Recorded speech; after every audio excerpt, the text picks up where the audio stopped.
decade, Saturdays and Illegal Curve have been synonymous with one another. With insight, analysis, and interviews regarding the Winnipeg Jets, the Manitoba Moose, and all around the NHL, here are Dave Minuk, Ezra Ginsburg, and your host, Drew Mindell. The Illegal Curve Hockey Show starts now. Good morning, Winnipeg. Good morning, Manitoba. For all those joining us live this morning on our YouTube channel and all of our social media platforms, we say good morning, universe, and welcome to the Illegal Curve Hockey Show. Alongside Dave Minuk, alongside Ezra Ginsburg, I am your host, Drew Mindell. Nice to see so many familiar faces. Nice to see so many new faces on this Saturday morning, the 25th of September. Training camp well underway for the Winnipeg Jets. A little more than 24 hours from now, there's going to be a Winnipeg Jets hockey game. So you know that hockey season is truly upon us. Gentlemen, good to see you on this Saturday morning. Dave, your hair's on fire again. Ezzy, so glad that you were able to find your wallet after your trials and tribulations earlier this week. Yeah, I appreciate that. Obviously, you saw my tweets there. Yes. I don't know about you guys, but if I don't know where my wallet is, I have a place in my house where I always have my wallet. It's like a little basket by the front door. But yes, I lost my wallet at Costco, but shout out to the good folks at the Kenniston location. They called me, they called Naomi. We got my wallet. You remember what happened 5 or 6 years ago with my wallet when I missed it. I lost it, pardon me, for a year. So yeah, all's good. That's when you missed the, yeah. If I recall correctly, you missed the wallet simultaneous with missing a show, if I'm not mistaken. I think that was longer than 5 or 6 years ago, my friend. That was probably closer to a decade ago now. And that was one of my favorite shows because we didn't know where you were for the entirety of the program. And the only way we were trying to piece it together was through your tweets in the middle of the night. Yeah, that's true. That was actually, I know what you're talking about. That was a different occasion. That was, I dropped my wallet outside of a friend's house and it sat there for about 24 hours. But obviously that was back in the day when I used to drink heavily. Now I've got 2 children, Drew, and I'm a responsible member of society. So this has nothing to do with drinking. I just dropped it on my way out. So, but I mean, I've got my wallet. That's all that matters. But yeah, I do remember when I missed that show. Those were the dark days of Illegal Curve for sure. Well, those were, they weren't dark the days for me. That was when we had escapades, Ezzy. What are you talking about? Those weren't dark days. Yeah. Those were great days. They were entertaining days. But I can attest, I've lost, in fact, actually, I lost my digital camera. And I was convinced it was when I used. Is this 1995? No. Well, no, it was about 10 years ago. Maybe it was some. I thought I lost it at the arena. I had you had pictures from the Limp Bizkit concert, right? No, but it was interesting because the guy at MTS Security knew my cousin, and he goes, I guess they were flipping through it. He goes, I saw a picture of you on this phone, on this camera. And then he got in touch with my cousin. My cousin said, oh, I think it's my cousin's phone. Got me back my camera. That is, and that was after, honestly, that was after a year. Really? Yeah, it was after a long time. Wow. Dave, can I borrow your Motorola Razr? I've got all my old phones in the house, as you're welcome to them. Speaking of razor, you got that beard growing back there, so it's time to shave that thing back off. We want to see babyface Ginsburg again. No, I don't shave again until April, Drew. I don't shave during the regular season. Oh, it's the reverse playoff beard then, is what you're saying. Okay, fair enough. Let's get started talking about the Winnipeg Jets. Training camp underway fully as of Thursday, and it certainly has been a newsworthy training camp thus far. We'll start with the forward groups because, you know, I think that was what people were really looking forward to seeing on Thursday. How were the Jets going to line up for those first couple of skates? And the Thursday skate and the Friday skate have certainly looked the same in terms of what you would call the quote-unquote top 12. I'll go through it quickly and then we'll talk about it, of course. You know, Kyle Connor, Mark Scheifele, Blake Wheeler, they're together. Really no surprise. You sort of, you know, like, I don't know what peanut butter and jam. Those three go together very well, at least in the eyes of Paul Maurice. Peanut butter and jelly?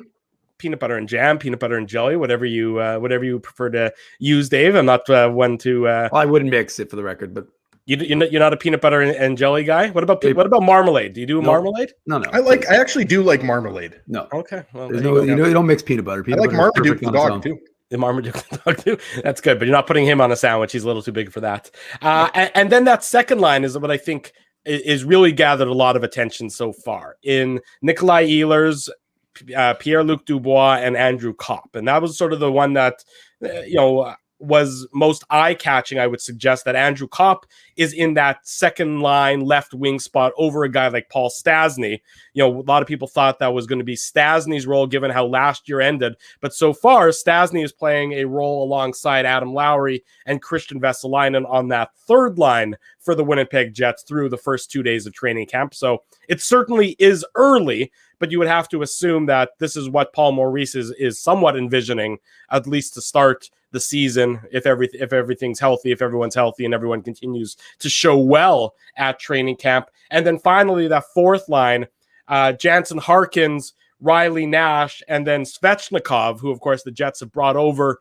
He's actually on an AHL contract that would have to be converted to an NHL contract if he's going to crack the Winnipeg Jets lineup. So let's start with the top lines and the top group of the Winnipeg Jets. And I think a lot of people were hoping to see Nikolai Ehlers maybe playing in an elevated role alongside Mark Scheifele this year. And I understand where they're coming from, because I think, Nikolai Ehlers is better suited for that top line role at this stage in his career over Blake Wheeler.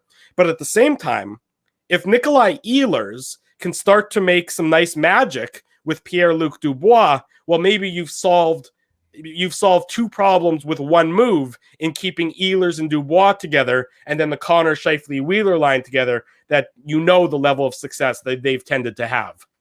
Let's back it up. First of all, though, Drew, these are only training camp lines, right? Like, sure. We're only through 2 days of training camp, but like, we got to give you credit, because last weekend, you floated the idea, little Barry Horowitz there, you floated the idea of, Andrew Kopp being kind of a staple of that second line, along with Nikolai Ehlers and Pierre-Luc Dubois, which obviously means Stastny comes down. And if you think about it, guys, like Stastny and Kopp, there's a lot about their games that are interchangeable, right? Like, these are guys that can play center, they can play wing, they can play on the power play. I mean, Stastny, you're not going to see him as much on the PK, but we know Kopp is arguably the best Jets penalty killer. But we do have to keep that in mind, that this is just training camp. And even if these lines stay intact, for the first few preseason games, these could change early on in the regular season and throughout the season. But I think a lot of attention, rightly so, leading up to training camp was focused on Christian Vesalainen and kind of where he was going to fit in. So the fact that Lowry and Vesalainen are skating together, that's no surprise. It's, as you mentioned, is Kopp going to be able, to solidify himself in that second line role? And we kind of talked about this idea of, not getting too fixated on the second and third lines, and look at the Jets like, top nine, and then, your fourth line, whatever bottom three you want to call it. And obviously, we haven't been out at Iceplex for the first couple of days of training camp, but, what we're hearing from, Murad and Mike McIntyre and others that have been there is that, Vesalainen's looked really good. And as you mentioned earlier, Drew, Pierre-Luc Dubois and Nick Ehlers have really been clicking, and that shouldn't be a surprise. I mean, these are the guys that you expect to be staples of that second line. And obviously, what you said earlier, I think is perfectly, reasonable to think that, Ehlers is going to get more even strength time on that first line, right? That's really what the big, I think, question mark is here. Is Ehlers going to get, that more 5-on-5 ice time? Because we know that, there's a good chance that he's going to be on that second power play unit. And we talked about this at length, boys, last year. It doesn't really matter for the Jets, who's your quote unquote first and second power play unit, because oftentimes the second power play unit is more dangerous than the first power play unit, right? So you've got Morrissey and Pionk, switching from the first and second power play units. Nate Schmidt, I think, is going to factor in on that power play. But the point is, the Jets have enough talent that they have two really good power play units. But absolutely, Drew, that was kind of, one of the lines that really stood out to us on the first day of training camp. And look, Kopp has a lot to prove. We know that he signed the 1-year deal. He's looking for, I would probably imagine, a 4 or 5 year deal, maybe a 6-year deal from the Jets. So obviously, he's going to like that. And he's going to like, put the potential, more ice time that he's going to get, especially at even strength. But that's definitely something to watch throughout the preseason. How does Kopp gel with Dubois and Ehlers? And, how does Stastny do, with Vesalainen and Lowry? But I don't think we should worry about anything, because you can put Paul Stastny on any line and he's going to succeed. But it's really, I think, still going to be Vesalainen who I'm going to have my eye on, because, this is going to be, probably where he's going to play this year. It's going to be on that third line. He might get some time on that second line, but based on the way Paul Maurice uses his young forwards, I wouldn't expect him to play a ton in the top six, especially early in the season, Dave. Yeah, I mean, and like you said, Ezzy, I think the biggest key is that we don't get too excited. Nobody, it's always not necessarily. I went back and I looked. I got the parade route planned already. No, but I mean, in terms of order the rings. In terms of settling on what the lines are going to be. For the record, it was Ehlers, Scheifele, and Wheeler last year. I think the first day of training camp, and then Connor, Stastny, and Laine were the second line. So things change, is what you're saying? I guess what I'm suggesting is that things do change after the first day or two of training camp. But look, I mean, I think what Paul Maurice talked about was the reason why he's going to put some of these guys together is they may be his power play units, and he wants to see how they're going to work together. And that's the reason why, one of the advantages the Jets have this year is that they don't have a ton of guys at training camp. So there isn't that whole idea of having to cut through a lot of the chaff to get to the wheat, if you will. And so I think the Flames have over 50 guys at camp, and the Jets have about 44, I think. I thought it was something 44. I thought it was something like the Flames have like 37 forwards. Yeah, and the Jets have and the Jets have 43 players total. Yeah. So it's just kind of a luxury in the sense that they've eliminated a lot of the need to figure things out, and so now he has an opportunity to play with some things. And you get a chance to see Christian Vesalainen and how he can gel with a Lowry and Stastny. But what did Paul Maurice talk about on day one of training camp? He said his exhibition games will mostly be for young players, because the reality for the Jets, especially for the Jets, is you want to see what you've got in David Gustafsson. You should know, but it doesn't hurt, especially when teams.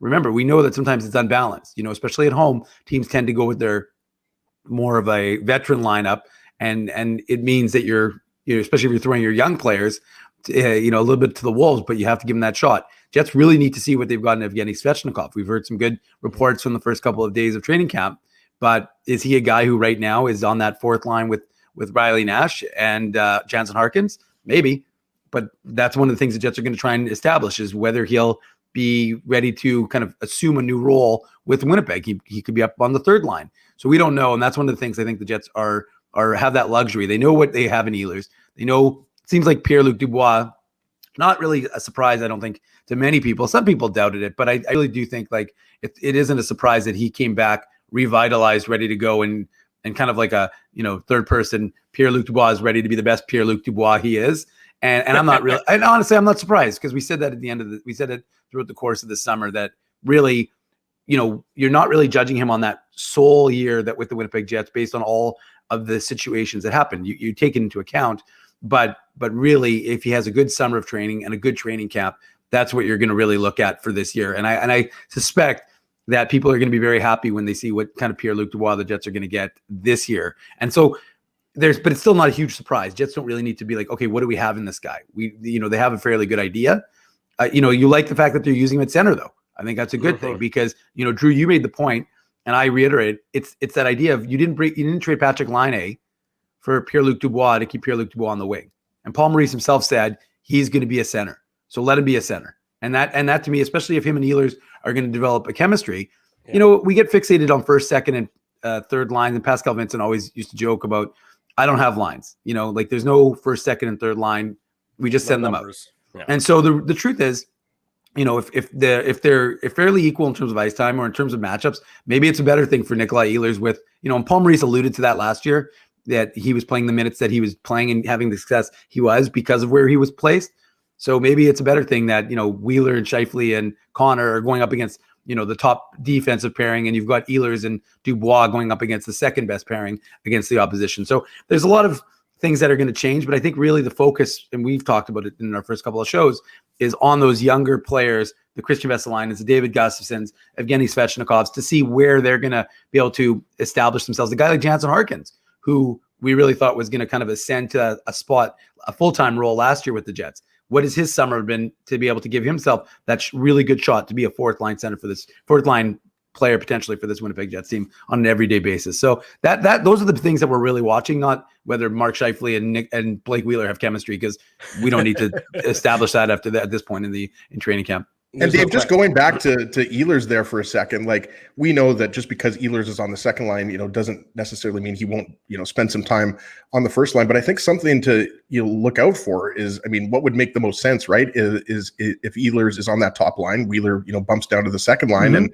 what would probably make the most sense is then you have a second line potentially of Kopp, Dubois, and Wheeler, and I think that could be really interesting because I would have to go back and look, but I don't think we saw that line combination a lot last year. But I do think I am in the camp that believes that Ehlers is going to get more 5-on-5 ice time this year, and that probably means that Wheeler is going to flip-flop with him down to that second line. So that's something I would look out for this year, because we know that all the metrics suggest Ehlers is your most talented offensive forward, in addition to Mark Scheifele. But when you consider all those fancy stats like zone entries and everything like that, I think Ehlers at this point in his career has earned, the right to play more on the first line at even strength. I'm not so worried about the power play. It's really, at even strength that I think, a lot of Jets observers are waiting to see, is Maurice finally going to use him a little bit more, on that top line on the wing. Well, you talk about Ehlers getting more 5-on-5 ice time, Ezzy, and I agree with you in that he will, but I don't necessarily think that it's going to come while playing alongside Mark Scheifele and Kyle Connor.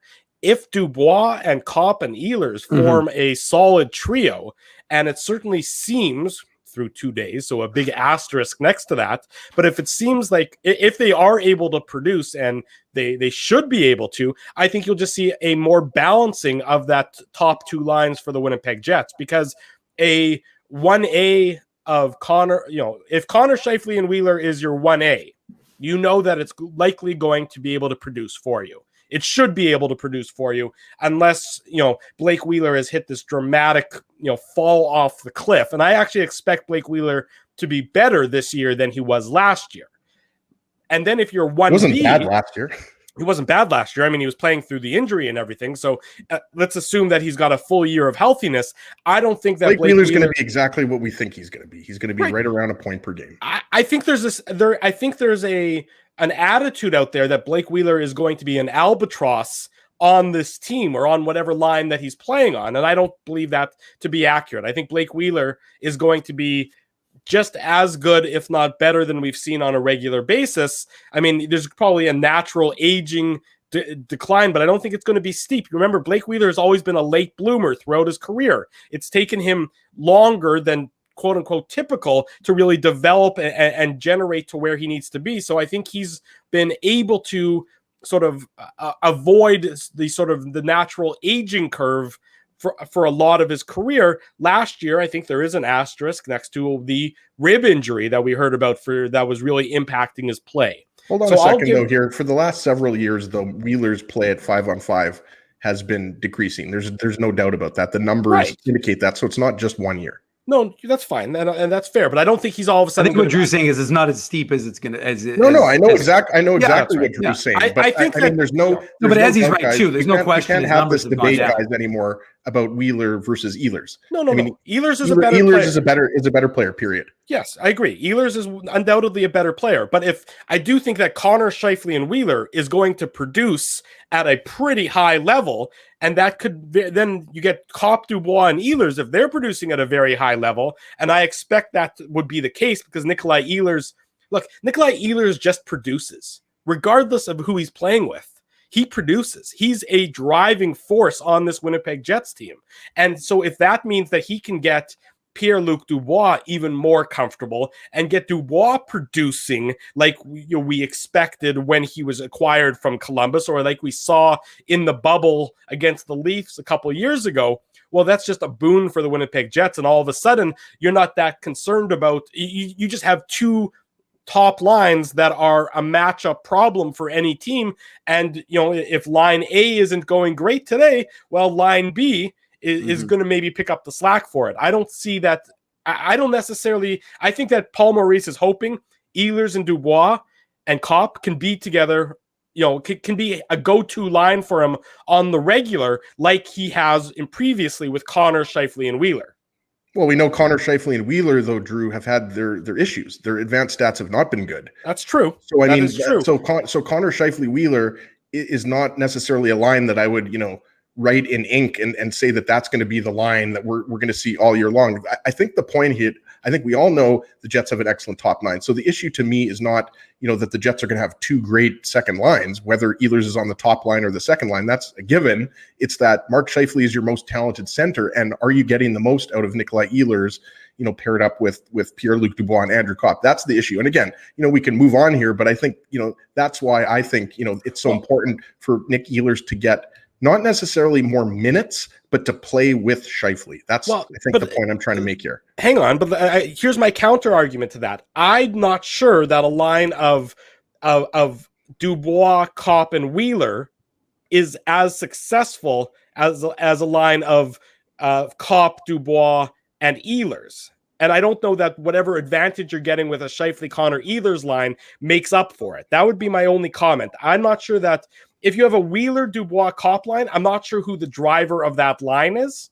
Whereas if you have an Ehlers, Dubois, Kopp line, I think you know who the driver of that line is. You have a driver in Ehlers on that line. In the first line, you have a driver of Scheifele on that line, Dave. I don't know that a Kopp, Dubois, Wheeler line has a driver that to make up for the switch between Wheeler and Ehlers, Dave. Yeah, I mean, that's a fair point. And I think that, that's one of the things we're bound to find out throughout the course of training camp and the course of a long 82 game season. You have a lot of opportunity to see how things are going. And I think to your point, Drew, if you're not, I'm not allowed to say to your point anymore. Someone challenged us. I think I just lost. Was that on Twitter or something? I think I just lost. Darn.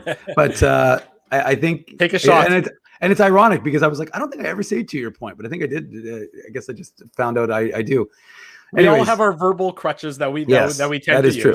That is true. Anyways, further to your idea, I just think it'll be one of those situations where you'll see, Paul Maurice tends to default to certain things. And Murat wrote an interesting article, that idea of the way they're going to change, the subtle changes in terms of the way the forwards play. And it's on The Athletic. I linked to it in legalcurve.com in the morning papers today. And it was just this idea of having, there was just this idea of having, the one of the forwards being a hard back checker and just changing the style a little bit. So, so I think that's one of those situations where, it may be different. We'll see what happens. Remember, boys and folks in the chat and folks listening, I think one of the biggest things that, we have to factor in is the Jets change in defense and how that allows, the forwards play a slightly different style. Now, are you going to want to see, Mark Scheifele being benched against Toronto or the Kyle Connor when he didn't back check against Ottawa? You're not going to want to see those plays necessarily still, but the reality is I think there's going to allow a little more latitude because of the defense. We're not talking about the defense right now. And I think Ezzy's point is that, it's easy to get fixated on the lines in the first couple of days of training camp, but you have to take all of that with a grain of salt. Yeah, exactly. Because, when they play tomorrow against the Ottawa Senators, you're not going to see, you don't rest your top 12 like it's the start of the regular season or anything like that. You're not going to see a regular Winnipeg Jets lineup during these exhibition games. You're going to see a mishmash of veterans and some young guys. And, that was sort of the real unfortunate part of the Dylan Samberg injury, which we'll talk about a little bit later on in the show, is he was a guy who was scheduled to get a lot of time this preseason and a lot of games. And now, of course, his season has certainly been derailed off whatever prep he had done, because he's going to be out for the next 4 to 6 weeks or 6 to 8 weeks. And that'll have, I think it was 6 to 8, Drew. Yeah. Well, with a high ankle sprain, you certainly, they say that, it could be 4 to 6. They say that it's easier to come back from a broken ankle than it is a high ankle sprain, because with a broken ankle, it just needs to get, the bone needs to heal. Whereas a high ankle sprain, it just is a long time consuming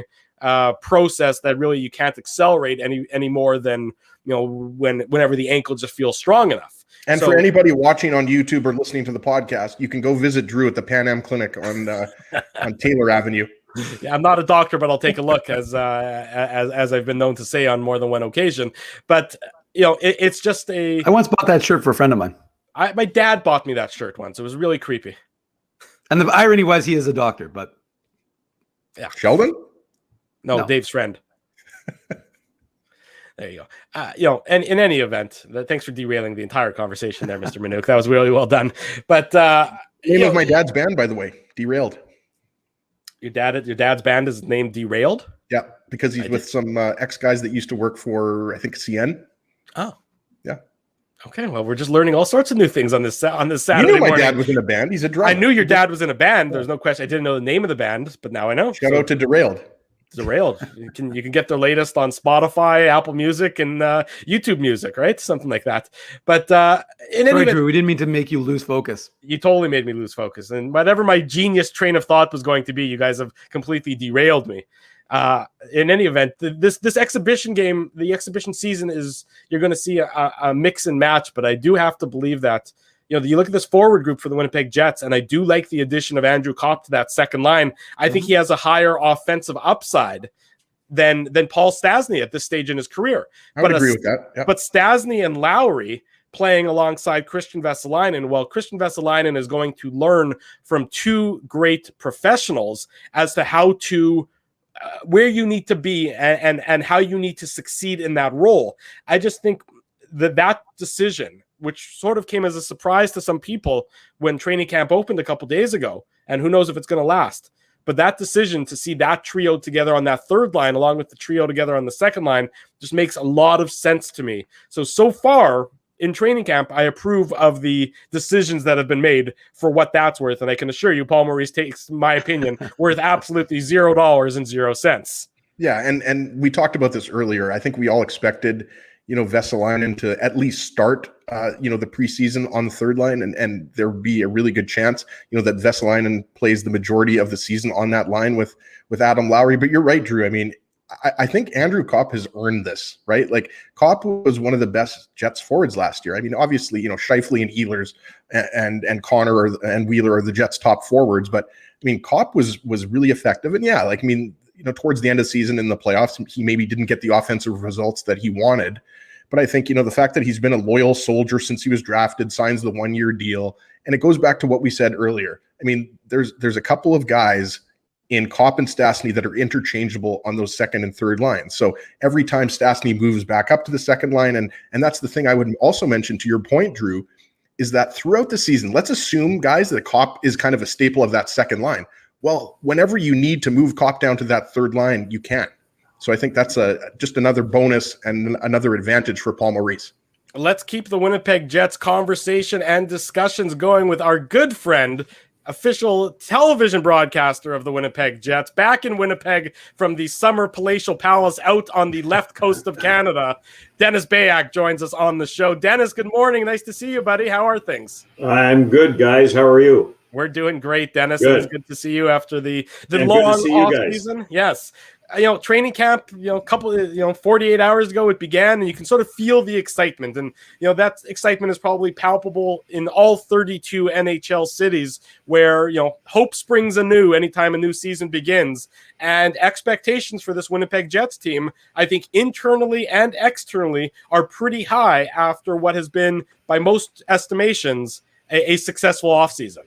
Yeah, everybody starts 0-0. Yeah. Everybody's tied for first place right now, so everybody likes that idea. So, and then they get going, and they'll see what preseason games bring, and then they'll kind of take it from there. But certainly, listening to the players talk the last couple of days, we heard it from Paul Maurice, we heard it from Kevin Cheveldayoff.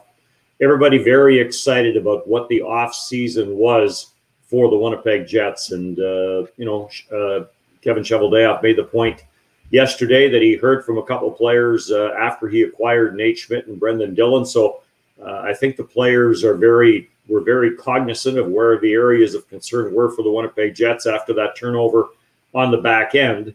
And I think since the departure of Myers and Trouba and Sherratt and Buffalo, I think this group finally feels comfortable with what that back end is. Dennis, you just mentioned, Schmidt and Dillon and the defensive group, and we were talking about this kind of earlier in the show here. Like, do you, kind of believe in that notion that we're going to see more of that aggressive, pressure forechecking that we saw, between, let's say, 2017, 2019, when you had Trouba and you had Buff and you have Myers? I realize that, we're only, here at the first exhibition game, but do you see the Jets, kind of going back to that more kind of aggressive, high tempo style? Yeah, I think so, Ezra. And that's what Paul Maurice kind of alluded to maybe a week ago, where he said we're going to be play a harder style of game, more skating and a little bit more aggressive, be harder to play against. So, and watching the first couple of days in the little bit of scrimmaging that they did, that certainly seems to be, an area that they want to dwell on, because the scrimmages have been very fast. They've been quick, and the players understand what the system is that they want to implement here. And we have seen that. So they want to get back to that. Sometimes that game is a little bit more difficult to play than it would seem. But at the same time, I think they have the speed on this team to play that style of game. Nate Schmidt's a very good skater. Brendan Dillon certainly will keep opposition forwards honest in the neutral zone and inside his own zone with his physical play. So two guys that will fit into that style that they want to play for sure. Dennis, there's probably no more pressure on a player than on Pierre-Luc Dubois, but it sounds like from the first couple of days and from the summer he's ready to kind of reassume what he was able to do in Columbus and bring it to Winnipeg. So I wouldn't say are you surprised by that, but how important is Pierre-Luc Dubois going to be for this Winnipeg Jets team, especially now that it seems like he's going to be at the center position? Dave, I think what might have surprised me a little bit was how open he was. And I know he did it earlier this summer as well, where he did talk about his conditioning last year. I mean, that was always kind of a thought that people had, did he get enough skating in during the off season last year that dragged on? Then he had the quarantine after the trade, then he got hurt. Was conditioning an issue because you couldn't go to the gym all the time and you couldn't do the things that you would normally do? He talked about that the other day, where he didn't skate as much in the summer last year as he wanted to because of COVID restrictions. Arenas were closed in some areas and all the things that go along with that. So he openly talked about that, which was maybe a bit of a surprise. But you know what? He understands what lies ahead, and he's looking at it as the glass half full, maybe even more than half full. He's had one bad year in the National Hockey League. His track record is pretty good, going all the way back to junior, to when he was a higher pick, maybe by 1 or 2 than people expected he would be. He understands the situation that's here. I believe that the organization is still committed to him being a centerman. That's what we've seen here in the early going of this training camp, and I think that's what we will see throughout the course of the preseason games. But I think it's important for him to have some success. And even though players will never say that preseason is preseason, but I think it's important for him to have some success here through these 6 preseason games. Dennis Beyak is our guest on the Illegal Curve Hockey Show Saturday morning. We're live on YouTube. We're live on all of our social media platforms.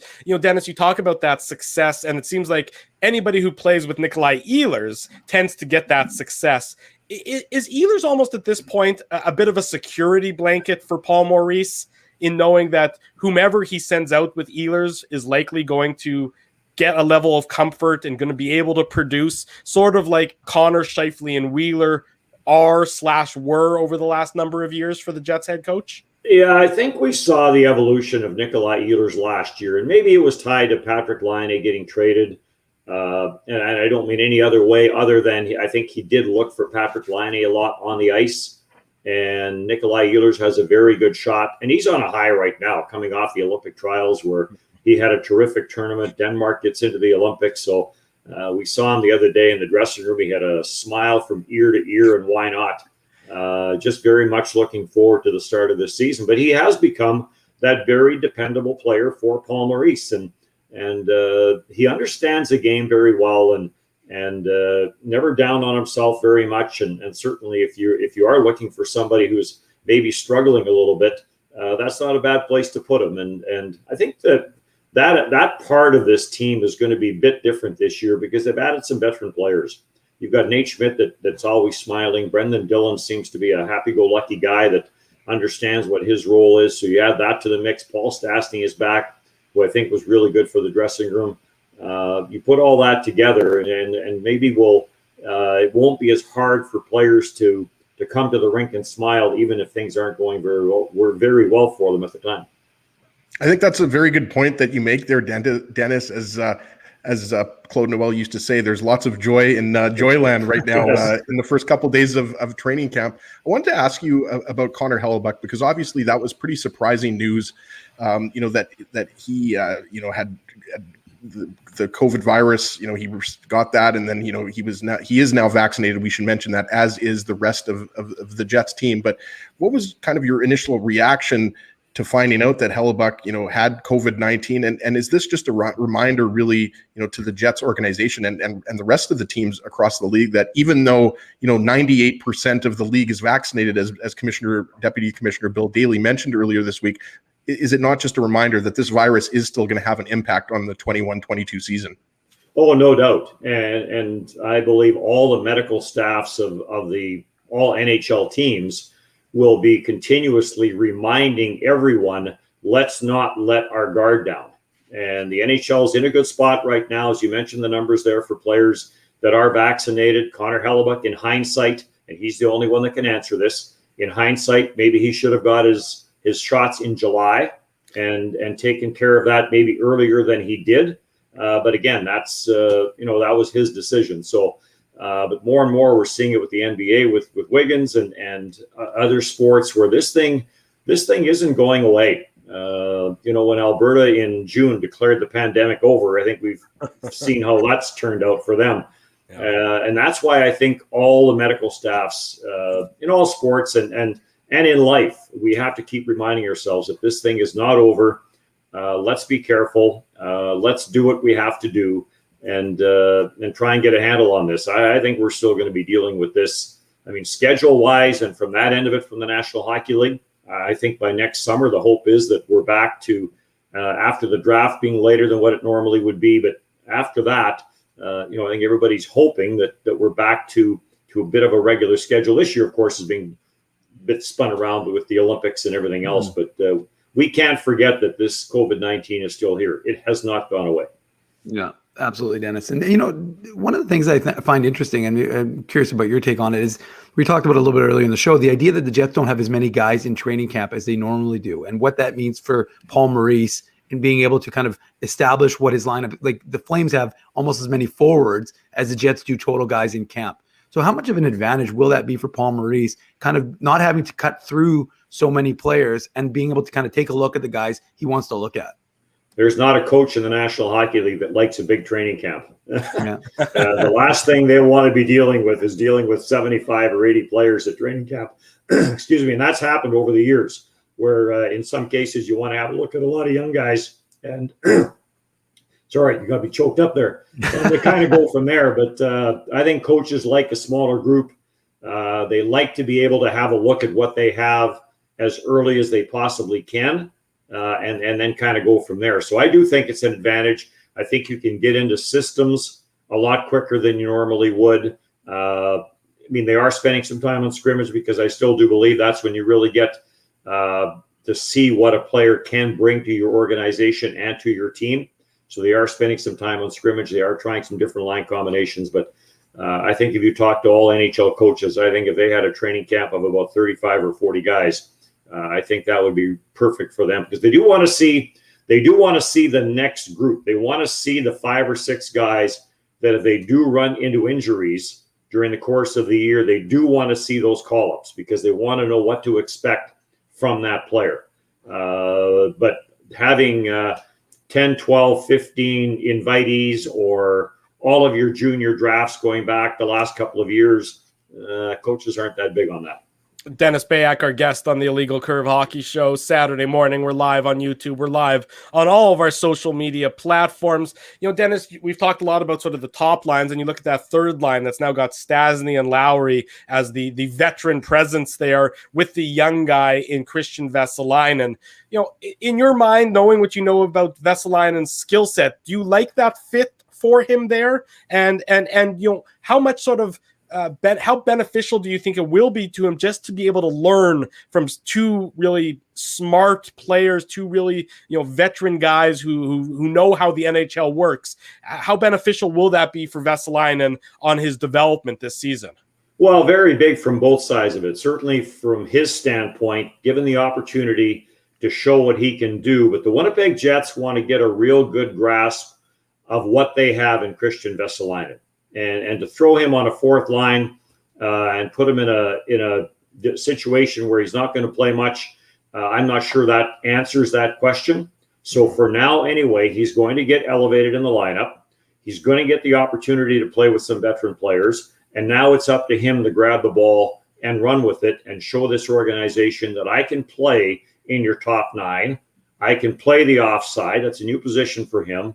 And he needs to work, and he'll understand that playing with 2 veteran players. Get to the spots where you can shoot the puck, because he can really shoot the puck. And that's the area that we need to see from Christian Vesalainen. That's the area that Winnipeg Jets want to see from him. So he's a smart player.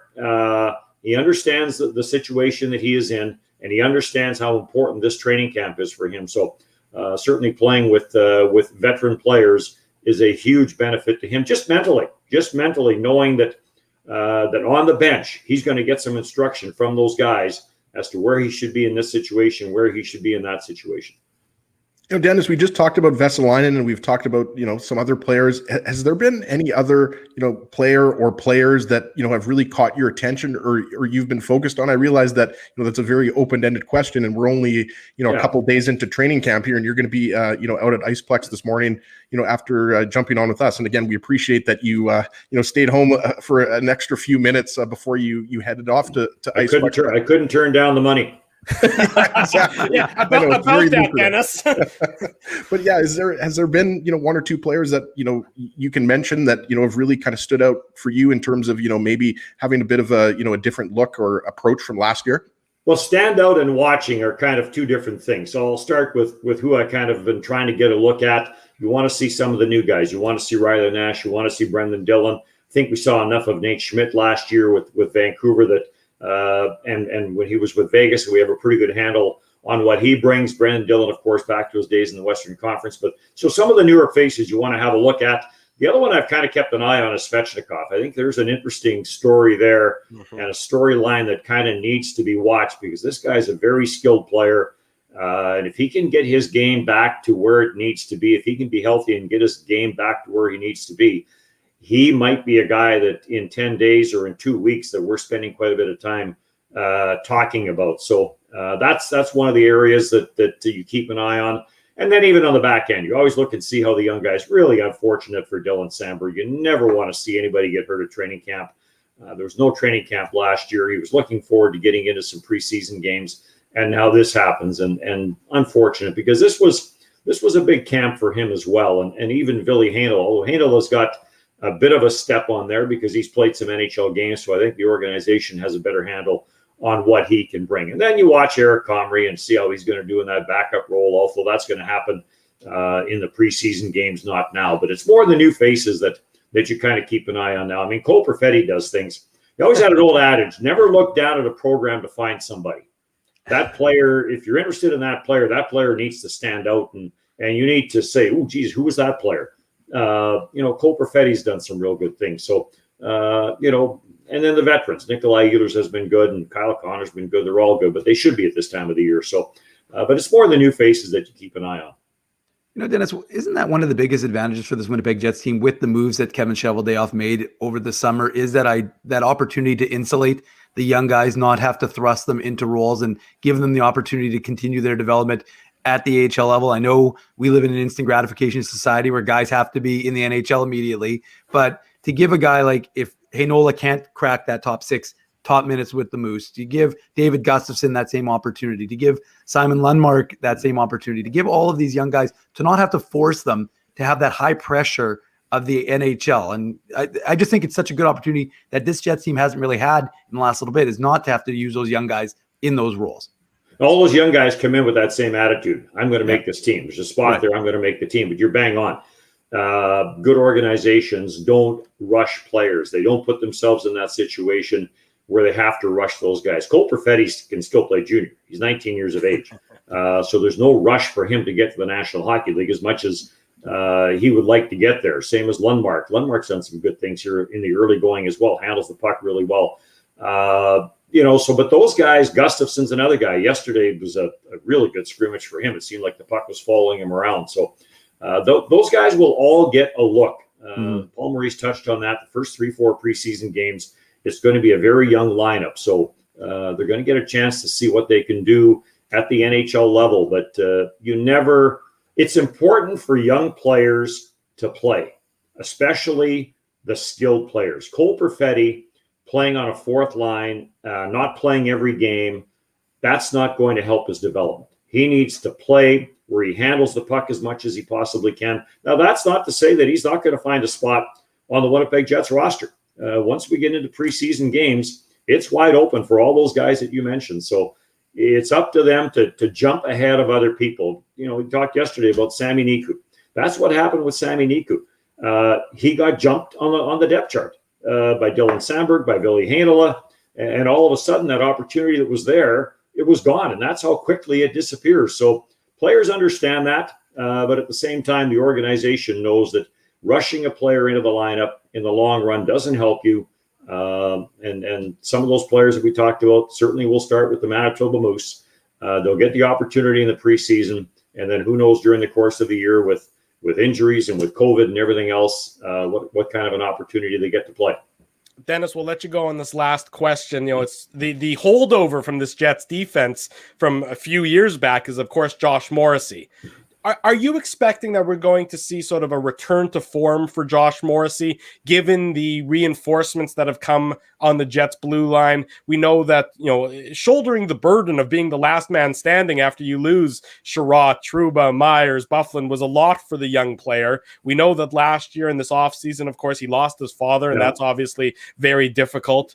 You know, so are you expecting sort of a return to form for Josh Morrissey, knowing that he has, so I'm going to say, you know, for lack of a better term, better support alongside him on the Jets blue line? No doubt. I think you're 100% correct on that.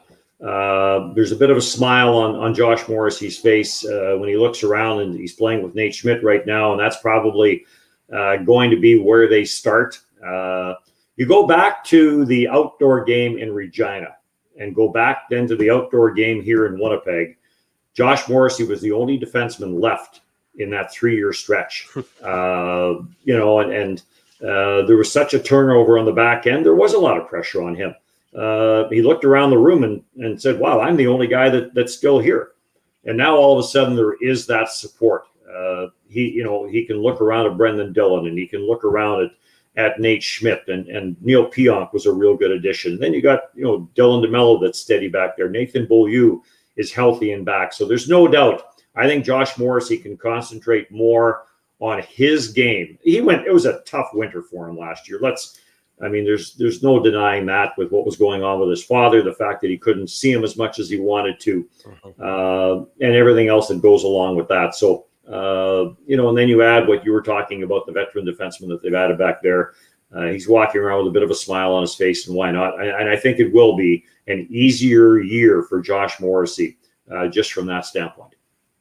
Dennis Beyak is the television voice of the Winnipeg Jets. It may only be the preseason, but you know that he is going to be in regular season form when the Jets have their first exhibition game. Dennis will be on the call. I can't wait for that first bang, Dennis. I'm looking for it. Nobody likes the bang more than me. It's preseason. Let's just put a little sticker brakes on here. You know.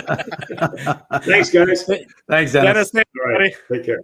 We'll see Dennis. There he goes. Dennis Beyak, good friend of the show. You can catch the Jets preseason games on TSN 3, along with 60 of the regular season games. Let's take our first break of the morning. When we come back, we'll talk about the interview with Dennis. We'll look at the Jets defense. John Matthis from The Score is going to join us in about 40 minutes time. Much more to come. You're listening, you're watching, you're chatting with the Illegal Curve Hockey Show. We're live on YouTube and all of our social media platforms. Keeping Winnipeg laughing for over 30 years.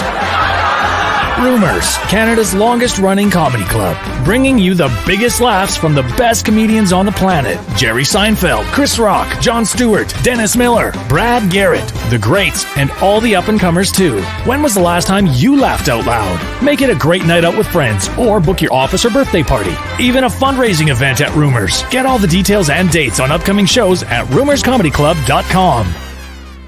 Hey, Drew.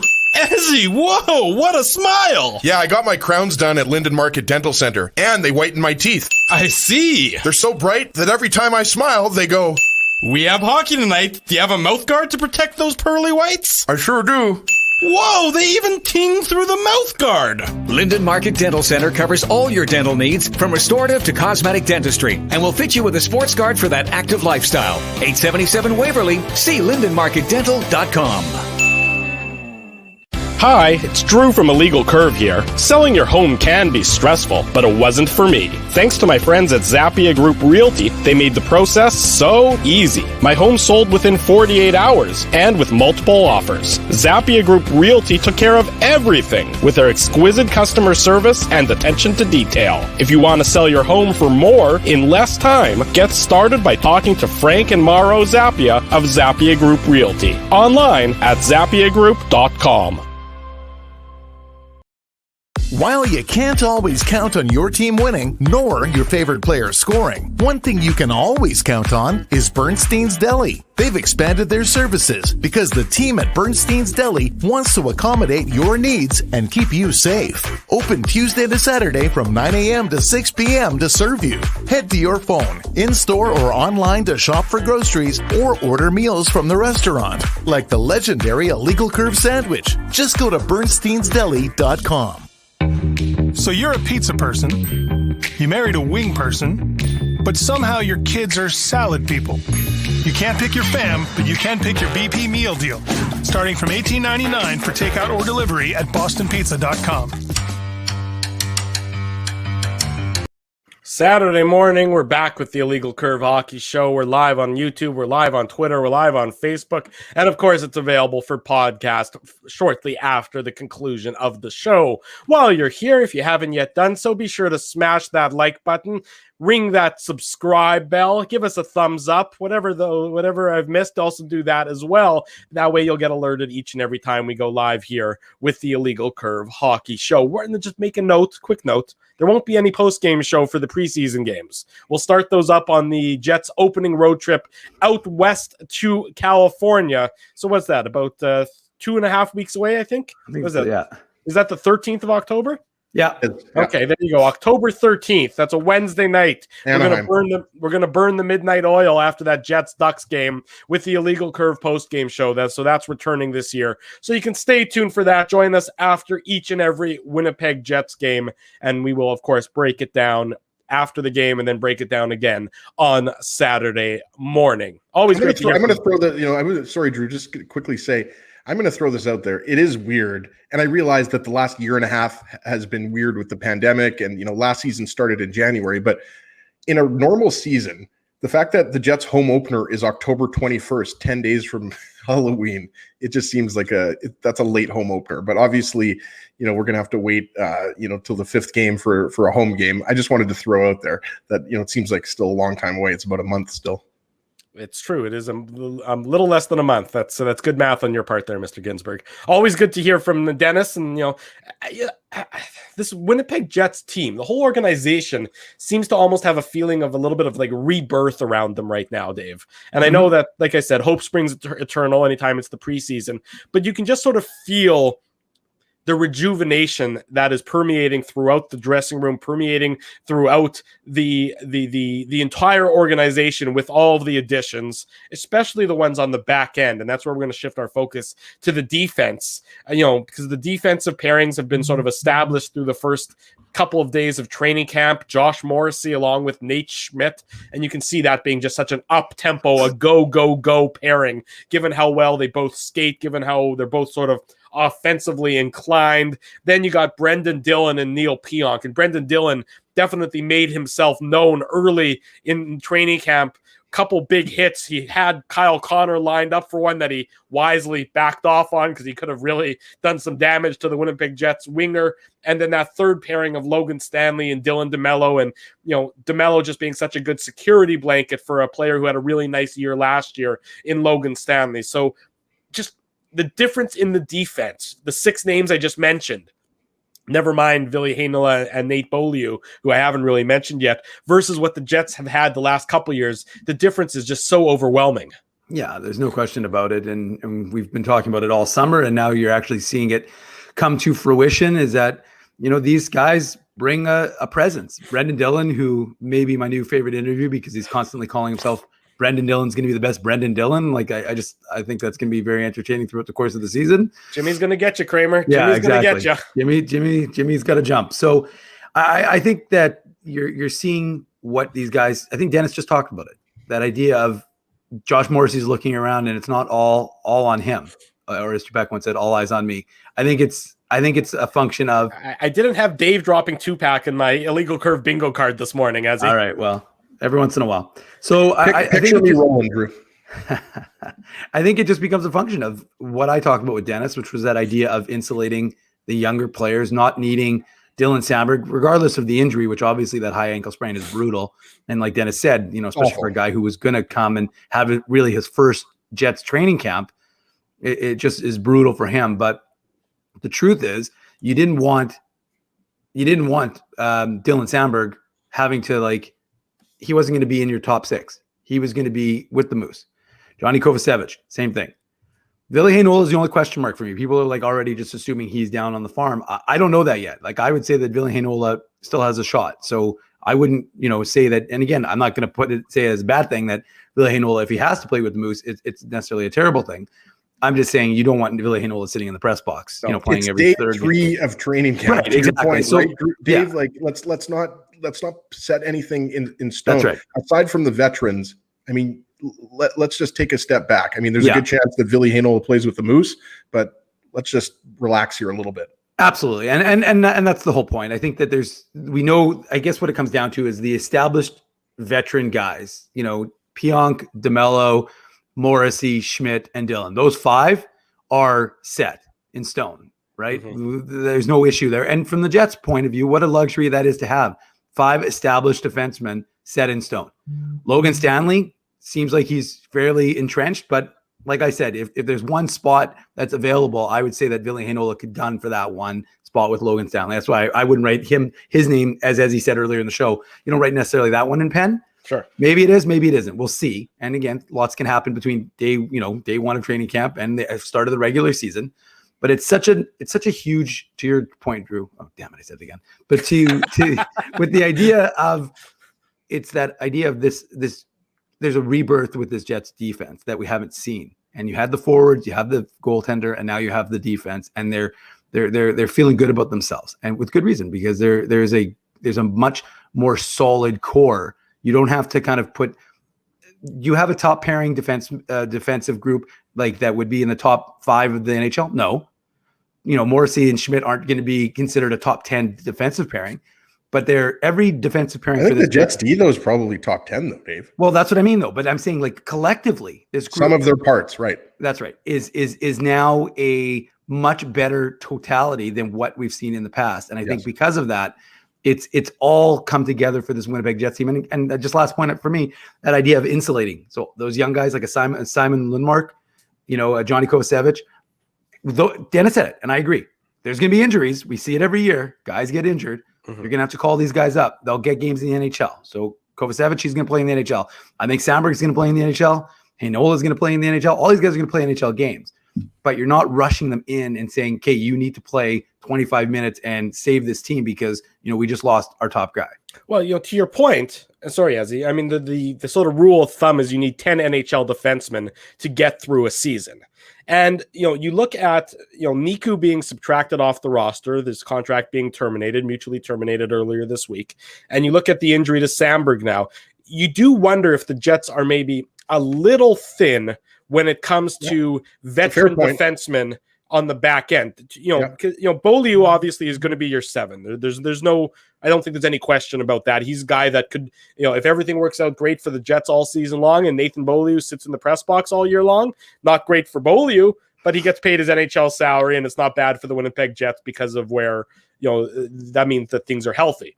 But you just look at it and, no Niku, and again, Niku had fallen out of favor and the writing was on the wall there. But Samberg and Heinola were probably your next, 2 men up, or Samberg and Heinola. If Heinola isn't going to make the Jets, that was going to be probably your top pairing at the Manitoba Moose level. So that does hurt. So you wonder, and this is something I'd be, it won't be for a while. Do the Jets maybe keep an eye on the waiver wire later in training camp to see if there is a veteran defenseman that they can be had for basically nothing, who can maybe just be a gap bridger between the NHL and the AHL levels to make sure you have that 8, 9, 10 defensemen if you do run into a litany of injuries, as we've seen this Jets defense have, in previous seasons, and all defense have in previous seasons. Did Sammy Vatanen sign anywhere? He was a guy, that I know that we talked about for a couple of years. Like Vatanen is that type of player, right, Drew? Like a guy that you get on a 1-year deal, who is most likely going to be at the very best a third pairing guy, but most likely a seventh or 8th defenseman. I don't think Vatanen has signed with anybody. He was most recently Devils, wasn't he? Or he might have been on another team after the Devils, but he's bounced around a little bit. I don't believe. I believe he still is UFA, like you mentioned. I think it was with Dallas. And yeah, you're right. It was Dallas. And Vatanen is a guy. The reason I mentioned him is it's like that kind of 30, 31-year-old defenseman, that type of player. But the point that Drew made, I think, is an accurate one. Like you wonder, and Dave just mentioned Johnny Kovacevic, who's obviously going to be in the Moose top 4. That means that with Sandberg out, I realize different type of defenseman here. But and different side, but Kovacevic is a guy, Dave, that you wonder, does he maybe get a little bit more of an opportunity in the NHL? Obviously, we know, to Dave's point, this is going to be, we know what the Jets' top 6 is going to be. Maybe Ville Heinola, leapfrogs, Logan Stanley, but aside from that, we know who the top 6 is going to be. So yeah, you probably might see the Jets bring in a veteran defenseman. And Space Explorers mentioning Nelson Nogier, he's another veteran defenseman, that probably might be a guy that the Jets call upon if there are more injuries. But yeah, with Niku now a member of the Montreal Canadiens and Sandberg out 4 to 6 weeks or 4 to 8 weeks, the Jets now all of a sudden don't have as many defensemen as they did a week ago, right? So that is something, a bit of a storyline that has emerged here through the first 2 days of training camp.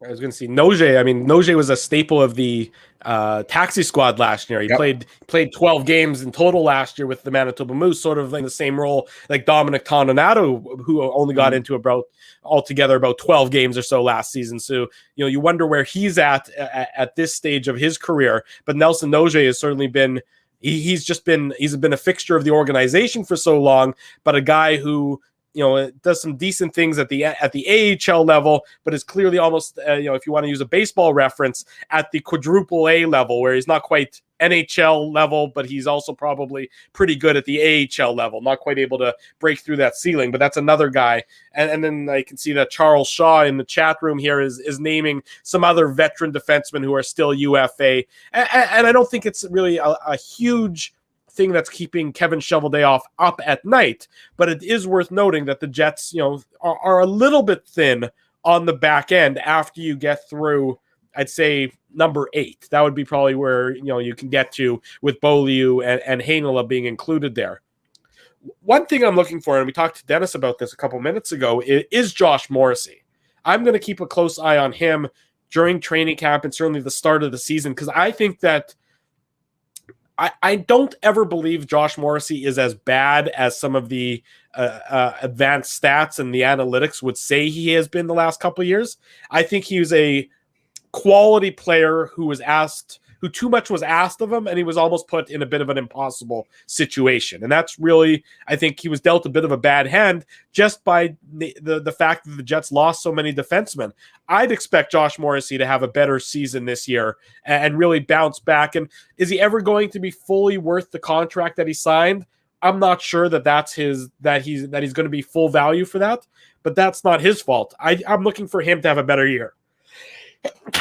Absolutely. Bless you, Drew. I agree. And I think the Morrissey contract is fine. I don't know why people, I'm not going to get into that. The Morrissey contract is absolutely fine. He's a great defenseman.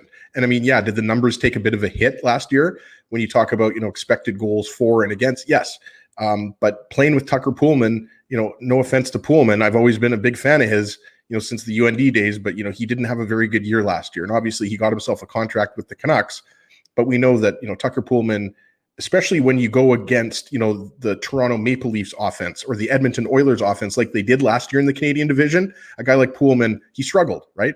So a lot of that had to do, Morrissey's struggles, I think. And yeah, we talked about the off ice with his dad, and it's obviously, horrible, but hockey players are human beings, guys. We've been covering, the NHL and the Jets, long enough. I mean, these things do factor in. The fact that, Pierre-Luc Dubois had to travel and he had to, sit in quarantine and he didn't have his best off-season training. Like, these things do linger on throughout the season. Even though, we like to say that these guys are robots and they just speak in cliches and they just kind of live, breathe, and eat hockey. A lot of them do. I mean, they go through things off the ice that affects their play on the ice. So I think it is a good point by Drew. Morrissey, I think if there's any player that you could use the word rebirth for, it's Morrissey, right? And he gets to play with Nate Schmidt, who not only is a talented defenseman and is most likely, going to form the top pair with Morrissey. The guy is just somebody who you want to be around. Dave had a good 30-minute chat with him about a month and a half ago. I don't want to spend 30 minutes with Dave. Can you imagine how nice Nate Schmidt must be if he wants to spend 30 minutes with Dave? Johnny Kovacevic did as well in the backyard. So I think there's a lot of Jets and Moose players that want to take 20 to 30 minutes to speak with Dave M. It's a pleasure. It's the Dave M bump.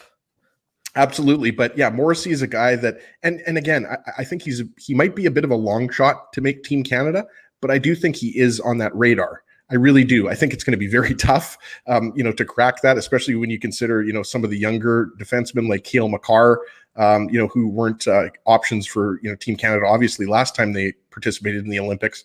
But I do think, that might be a little bit of a factor. But I think more so, Morrissey wants to get back to establishing himself as a top pairing defenseman. He was obviously a top pairing defenseman last year, but I'm talking about more in terms of production.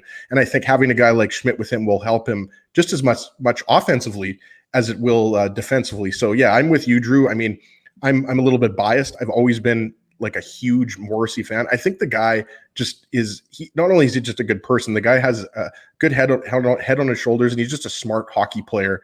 That does things right. So I agree with you. I'm expecting a big season out of Morrissey, and the fact that he's got a veteran like Nate Schmidt to play with this year is only going to mean that he's going to have a better season than last year. Well, Dave, I put it on the screen for the comment from T. Kona Pauly talking about Nate Schmidt is also looking to have a bounce back season. And I think that's, a worthwhile point. Nate Schmidt definitely had the Vancouver Canucks were a tire fire last season, and Nate Schmidt, for whatever reason, when the Canucks acquired him from Vegas, a lot of people praised that move because they thought that they would be getting the Nate Schmidt that you saw in Vegas, who was a very effective player.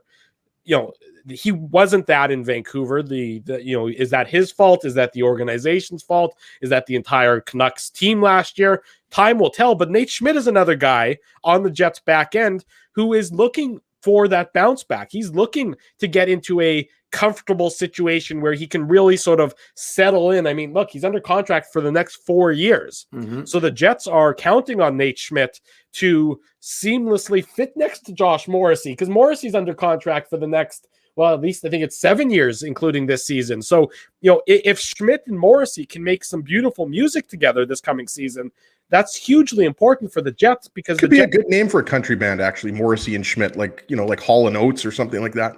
Sure, Brooks and Dunn, if you want. Thank you. But I think that's just another. I think both of those guys are looking to bounce back, and I wonder if that's going to be sort of not comforting for both of them, but just another extra layer of motivation. Two guys who are playing together, who I do think sort of complement each other's style and can play a very similar style, and as a result, I think they're going to be able to. The Jets and certainly the players themselves hope that they're going to revert back to previous success and previous form that we've seen for both of them. Yeah, and it's interesting, like as he referenced that conversation I had with Nate Schmidt, and one of the things he talked about was how he had already envisioned playing alongside Josh Morrissey, and how he was able to he knew the kind of player Josh Morrissey was. Now, he didn't limit it to Josh Morrissey. He said with Brendan Dillon, he said with Neil Pionk, so it wasn't as if he was just solely focused on pairing up beside Josh Morrissey. Mm-hmm. But we knew that was probably where this team was probably going to head, at least early in the season. And I think you're 100% right. I think that both players, Josh Morrissey is looking to, as his point, like Tucker Pullman, and it's no fault of Tucker Pullman. Tucker Pullman is a decent third pair defenseman. but he's not a first pairing defenseman, which is what the Jets asked him to be. Now he's an overpaid defenseman thanks to the Canucks, but believe me, he was underpaid. He was underpaid by the Jets, so his payment from the Canucks is probably balancing it out. But the truth is, he wasn't a first pairing defenseman, and so you had him in that spot. It was not a recipe for success, and it hampered Josh Morrissey as well. So I think with a guy like Nate Schmidt, to your point, Drew, who's going to bounce back, who's looking to bounce back, who's looking to change that narrative from what he had in that one season in Vancouver back to the way it was in Vegas, with a group that he's maybe more comfortable with. He knows a lot of the guys. We always joke about the Minnesota connections, a lot of that. He's from St. Cloud. His family is close. Obviously once the border opens up, they'll be able to come to Winnipeg. And he said, I think he's made a joke about the Schmidt family. Once they get to Winnipeg, watch out, they're a loud crew. So I think there's a lot for that, where he can just be home if he needs to, quick, whatever it is, 5-hour drive down to St. Cloud, Minnesota. And that sort of idea that he knows that this is a group that is going for it. The Canucks, we weren't sure, right? When you get traded to the Canucks, when you're with Vancouver, you knew you're getting dumped from a team that's a Stanley Cup contender to a team that has up and coming talent, but isn't there. And now when you're coming to the Jets, talking about that idea of bouncing back, talking about that idea of reinvigorating oneself. Well, what are the Jets? We've talked about it in last week's show. This isn't a team that's happy to be there, happy to make the playoffs. This is a team that has Stanley Cup aspirations. Now, Nate Schmidt himself said to me that right now Tampa is that team that is the Stanley Cup champion. So nobody is ahead of Tampa, even though they had significant losses during the offseason. But right now, Tampa is that benchmark, and you have to get to them. But Nate Schmidt and the Jets know, and fans know, and we know that this Jets team isn't in it just to be a contender. They want to be an upper echelon team. And so guys like Schmidt and Morrissey are going to be a huge part to making this Jets team get to that level. The biggest difference, guys, is going to be the way these guys move the puck, because there's a lot of similarities between Trouba and Schmidt's game, if you think about it, right? Just the puck moving ability, being offensive minded. Schmidt's a guy that can throw his weight around too. I don't think any of us would say he's as physical as Trouba was, but that's really what you should be thinking about here, in that when the Jets were having their most success, right, 2017 through, let's say, 2019 for a couple of years, Morrissey and Trouba were, because of their offensive talent, were able to do things that Morrissey and Poolman, they just couldn't do. Same thing with Morrissey and DeMello, right? So that pair is going to be a key. And Pionk and Dillon, same thing. Like Dillon's 6'4" and 200 plus pounds, but he's a guy that can move the puck better than Derek Forbort, all due respect to Forbort, right? So I think that's going to be the biggest difference, in that kind of east to west kind of breakout speed game. I think is going to be something that the Jets lacked, especially in that second round, guys, because let's be honest, in that second round and not having Scheifele, was awful. Like, I mean, that didn't help at all. I think if Scheifele was healthy, I've said this before on the show, if Scheifele is not suspended, I think that series, it's not a sweep. So I think absolutely, the fact that these guys are going to be able to bring more of a puck moving ability, that's going to allow Paul Maurice to change how this team plays stylistically. And I think that's certainly something that, worth watching in the preseason, because that's the biggest difference. The Jets have been so passive the last couple of years by virtue of the personnel that they had to deal with, that was almost the way they had to be. Now, I would not expect passivity at all. And we talked about this last couple of weeks, and we talked about it with Dennis earlier on the broadcast. This should be an up-tempo team. This should be a fun team to watch. The last couple of years, the team wasn't very fun because it was very much a transition-based team where they would try and capitalize on quick strike offense. Certainly they have the capability to be a quick strike offense this year, but I'm also expecting them to be more aggressive, to play more of the ice in the opponent's zone. I would expect them to be more of an analytical darling than they have been the last number of years. And of course, being an analytical darling doesn't immediately or necessarily guarantee you any more victories. But I would hope that the Jets, given the roster that they have, given the back end, given the forward group, which we know is still as talented as very many throughout the league, are going to be playing in the opponent's zone more often than not. And I think just that idea of not having to be so reliant and so almost defense first, I think is going to be a big change for this team. And I think is going to be a team, something that provides an extra boost of energy for the players, especially those players that were here previously and remember what it was like in 17-18 and then remember how the team has had to change, and now they can hopefully change back to how they were. Because those 17-18 team, that team was one of the most fun teams that I can remember in a long time, because everything about them was focused about being aggressive in the offensive zone, not fire wagon hockey, but that was the skill set they had available to them. Well, look at what happened in the playoffs, right, guys? Like the Jets were able to keep, that Oilers series relatively low scoring, right? Like we know McDavid and Draisaitl, with the exception of one game, were completely shut down. But then look what happened in the second round when you met a defensive juggernaut like the Montreal Canadiens. I don't know if they're going to be, that much of a defensive juggernaut this year without, Shea Weber. That's really going to hurt them. But the way the Canadiens were playing defensively, I mean, the Jets essentially, ran into a team. They just didn't have any solutions, right? Like you can't just all of a sudden change the way you play, from 1 week to the next, right? So I think it's a good point that you make. I mean, the thing that stands out to me about that team from 2017 to 18, and I guess if you want to go to 2019 as well, when they got knocked out by the Blues in the first round, is, the Tanev, Kopp, Lowry line, right? Like that was the line that always seemed to give the Jets energy. Forget, the fact that obviously, Connor, Scheifele, and Wheeler obviously had a great, year that the Jets went to the Western Conference Final. But, with Tanev creating a little bit of chaos with, his speed and his physicality, and then you had Kopp and Lowry doing the same essentially, right? That's what stands out to me. And they're obviously going to try to replicate that a little bit, with Stastny, Lowry, and Vesalainen there on the third line, or, some combination of, Lowry, Kopp, Vesalainen, and Stastny. So I think there's absolutely, I think, an appetite from the Jets coaching staff, to be a little bit more aggressive, to be a little bit more creative. And it makes sense, guys, because when you have guys like Ehlers and Connor and Scheifele, like these are creative, fast, offensive-minded players, right? Like this isn't, a Columbus Blue Jackets type of team where you're trying to win, 2-1, 3-2 games on the backs of your good goaltending. Obviously, you're going to have the great goaltending from Hellebuyck, but there's no doubt that this team is going to be able to do things that they weren't able to do the last couple of years.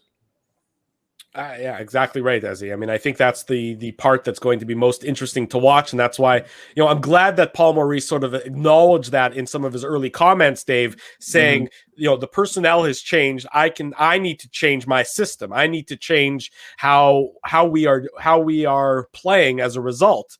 And I think that as long as the coach sees that, that's a good starting point, because the concern would be that the coach looks at the roster and says, oh, no, we still got to do what we've done before because we had, quote unquote, some success last year. But this team should be offensive minded first and foremost, because that's, I think, where their strength is, not to the absolute abdication of defensive responsibility, of course, but that's really what I'm looking for in this preseason. And you might not see it as much in the preseason until you get to the regular season, when you get your starting 12 and you're starting 12 forwards and starting 6 defensemen sort of on a regular basis.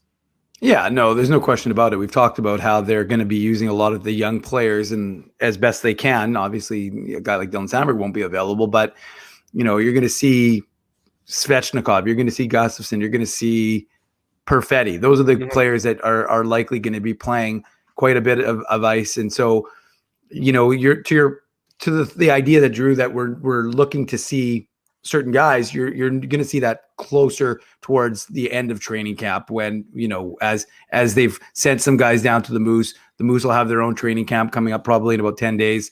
So once they've shrunk things down, then you'll have a little bit of a tighter idea. But there's no question about it. Like I said, this is a team that's going to have to change their style. And Murat, as I referenced earlier, talked about the first couple of days of training camp, how there's been a subtle, Paul Maurice mentioned his availability on day one, and they're seeing it now, and it's early and it's hard because, as he said it's really difficult to gauge anything when you're in day 2 of training camp and make some grand pronouncement that this is what it's going to look like for the entire season. Dennis said it as well. It's very hard to say this is what our style is going to be when you have a lot of guys in camp. Now, the Jets are fortunate in that they don't have a huge, the Flames, probably like 50, 60 guys, whatever it is. They don't have that sort of impediment but they still have a lot of young guys that they want to take a look at. So they're not going to worry about systems to the same degree. And the Moose and the Jets generally run the same systems anyways. So there's a lot of layover, but you're going to have some new guys, like I said, a Simon Lundmark, who Arvid Holm, is a goaltender, but that those guys who don't have the background within the Jets framework, even Tyrell Bauer, was he a 7th round pick in 2020? 7th round pick. Yeah. He's a guy who didn't get a training camp last year with the Winnipeg Jets because, of course, they didn't have that sort of rookie camp and sort of thing. So you're getting an opportunity to see a lot of these guys that you want to take a look at before you send him back to junior or other guys to play with the Moose, that sort of idea. So to me, I think it's one of those situations where you're going to see it closer towards the end of training camp. You'll get a better idea. You'll be able to see how is this team running. And right now, tomorrow's game against Ottawa Senators, folks, you're not going to see, the Jets are playing an up-tempo style because, again, I don't know who's going to be there exactly, but it may be a little different from what we see in the last game. I believe Comrie's in net tomorrow. I think they've announced that already, if I'm not mistaken, that Comrie is going to be in the goalie for tomorrow's game. And then, of course, you're right. Especially early, the first few preseason games, the team is obligated to dress a certain number of veterans, but it's like 3 or 4 veteran players or something like that. So you're going to see it's going to very much be an AHL roster tomorrow. And Paul Maurice even said that early on in training camp that, the results of these games do not matter. These exhibition games are an opportunity. Do they ever matter? No, they never matter. I mean, look, preseason games to me are the biggest, are such a absolute rip. I feel a rant coming, Dave. That's not a rant, honestly, because it's been resolved. It's been discussed and resolved, and there's nothing that anyone's going to be doing for it. There should be 2 or 3 as opposed to 7 or 8. That's right. Well, just charging anybody for these games is an insult to people and their hardworking dollars. We don't get charged, Drew. We have media passes. I am not speaking about us as we are fortunate enough, but that if you're a season ticket holder, you pay for these games. And I find that to be so insulting to, in a lot of different ways and insulting to the paying customer, because it's not like the players are getting paid for these games either. So, just everything about preseason, anything, and it's not a hockey thing strictly. It's also a football thing, and it's also a basketball thing. It's less so a baseball thing because preseason baseball is something that people, season ticket holders aren't charged for because it happens in Florida, it happens in Arizona. But just the fact that people have to spend their good hard-earned money and pretend that they're actually getting a value for their dollar for these games is just another sort of kick in the teeth of to the paying customer. And that's not a comment about True North. That's just a comment about sports in general, that it still bothers me to this day. Anyways, don't need to rehash that any further than that. End rant. It's not even a rant. That's not just a general commentary about society, if you will. The games towards the end are the ones that really matter in the preseason, if they matter at all, to your point, right? Yes. So let's just take everything with a grain of salt, especially the first 2 or 3 games. You're going to see a lot of players that are going to spend a significant amount of time in the American Hockey League or other leagues. And then once you get closer, to October 13th and the opener versus the Anaheim Ducks, that's what the roster is going to look like in terms of, the Jets opening 12 forwards and 6 defensemen and everything like that. But yeah, there's certainly, good opportunities for players like David Gustafsson and Evgeny Svechnikov and Dominic Toninato and some of the guys that are, gunning for those 4th and 3rd line roles. There's a good chance that these guys, will impress early on, and that's going to, heavily factor in for Paul Maurice and who he decides to have on his opening night roster, right? But I don't think you're going to get much argument from us, Drew, that there should be less exhibition games as opposed to more.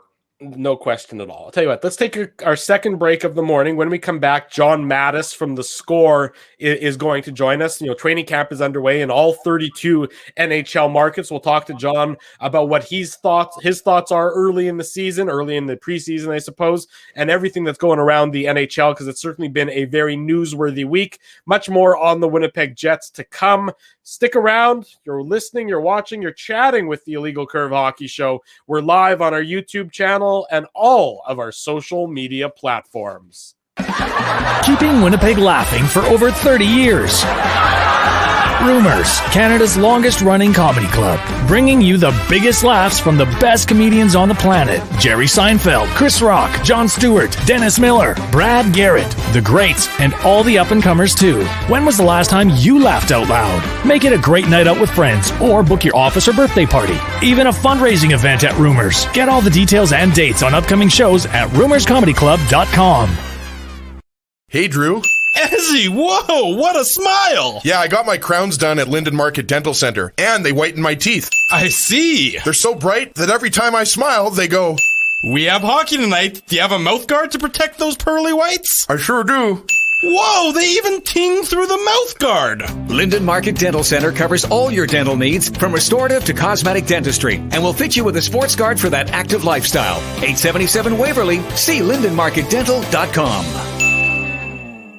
Hi, it's Drew from Illegal Curve here. Selling your home can be stressful, but it wasn't for me. Thanks to my friends at Zappia Group Realty, they made the process so easy. My home sold within 48 hours and with multiple offers. Zappia Group Realty took care of everything with their exquisite customer service and attention to detail. If you want to sell your home for more in less time, get started by talking to Frank and Mauro Zappia of Zappia Group Realty. Online at zappiagroup.com.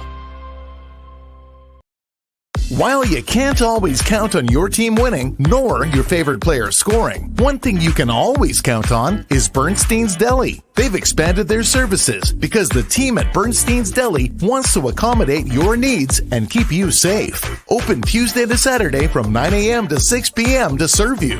Head to your phone, in-store or online to shop for groceries or order meals from the restaurant, like the legendary Illegal Curve sandwich. Just go to bernsteinsdeli.com. So you're a pizza person, you married a wing person, but somehow your kids are salad people. You can't pick your fam, but you can pick your BP meal deal. Starting from $18.99 for takeout or delivery at bostonpizza.com.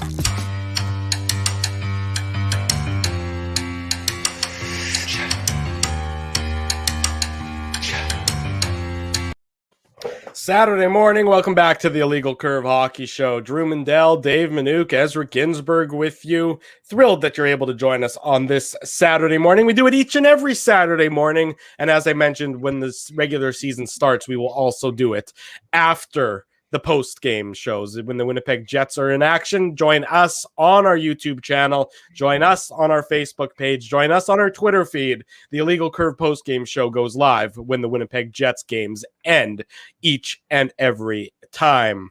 Gentlemen, John Matthis of The Score are going to join us coming up here in a few minutes. You know, I this isn't Winnipeg Jets related, but I found the Jack Eichel press conference from earlier this week where the Sabres general manager addressed the situation with Jack Eichel to be absolutely fascinating. You know, you have a player, and obviously things have gone completely wrong with the Sabres and Eichel, and it's complete poison there. And, you know, the organization, the Buffalo Sabres organization is just is a disaster and continues to be a disaster. But I just find it sits poorly with me that a team wants to tell a player, a person, a human being, how to make decisions about his own body. That to me just really seems sour in my mouth. That, you know, that's a player doesn't have control over their own medical decision making, and that is, I think, at the core of the problem in Buffalo is that, you know, they obviously can't come to an agreement here. But if you're the Sabres, don't you have to sort of take a step back and, you know, you can't strap the guy down to a table and make him get the surgery. So what is your end game when you really try and make a player or you demand that a player has a medical procedure he disagrees with? Right. And for those who aren't, you know, super familiar with it, basically there's an argument, you know, happening between Eichel's camp and the Sabres organization and medical staff in terms of what exact procedure, you know, he's going to have. And I think you're right, Drew, that is impacting, you know, the Sabres' ability to trade him, right? Because we talked about this with Chris Johnston a couple of weeks ago. I think ideally the Sabres wanted to trade him back in late July at the draft and possibly use a draft pick, right? Because we assume Eichel is going to get a pretty good haul, right? Like it's going to be a roster player, a draft pick. Like I assume it's going to be a couple draft picks and probably a couple players, or a first round pick and 2 or 3 players, right? Like Eichel is a top 10, even top 5 center in the league. But yeah, obviously with the captaincy being stripped and everything like that, I mean, it's just gone from bad to worse.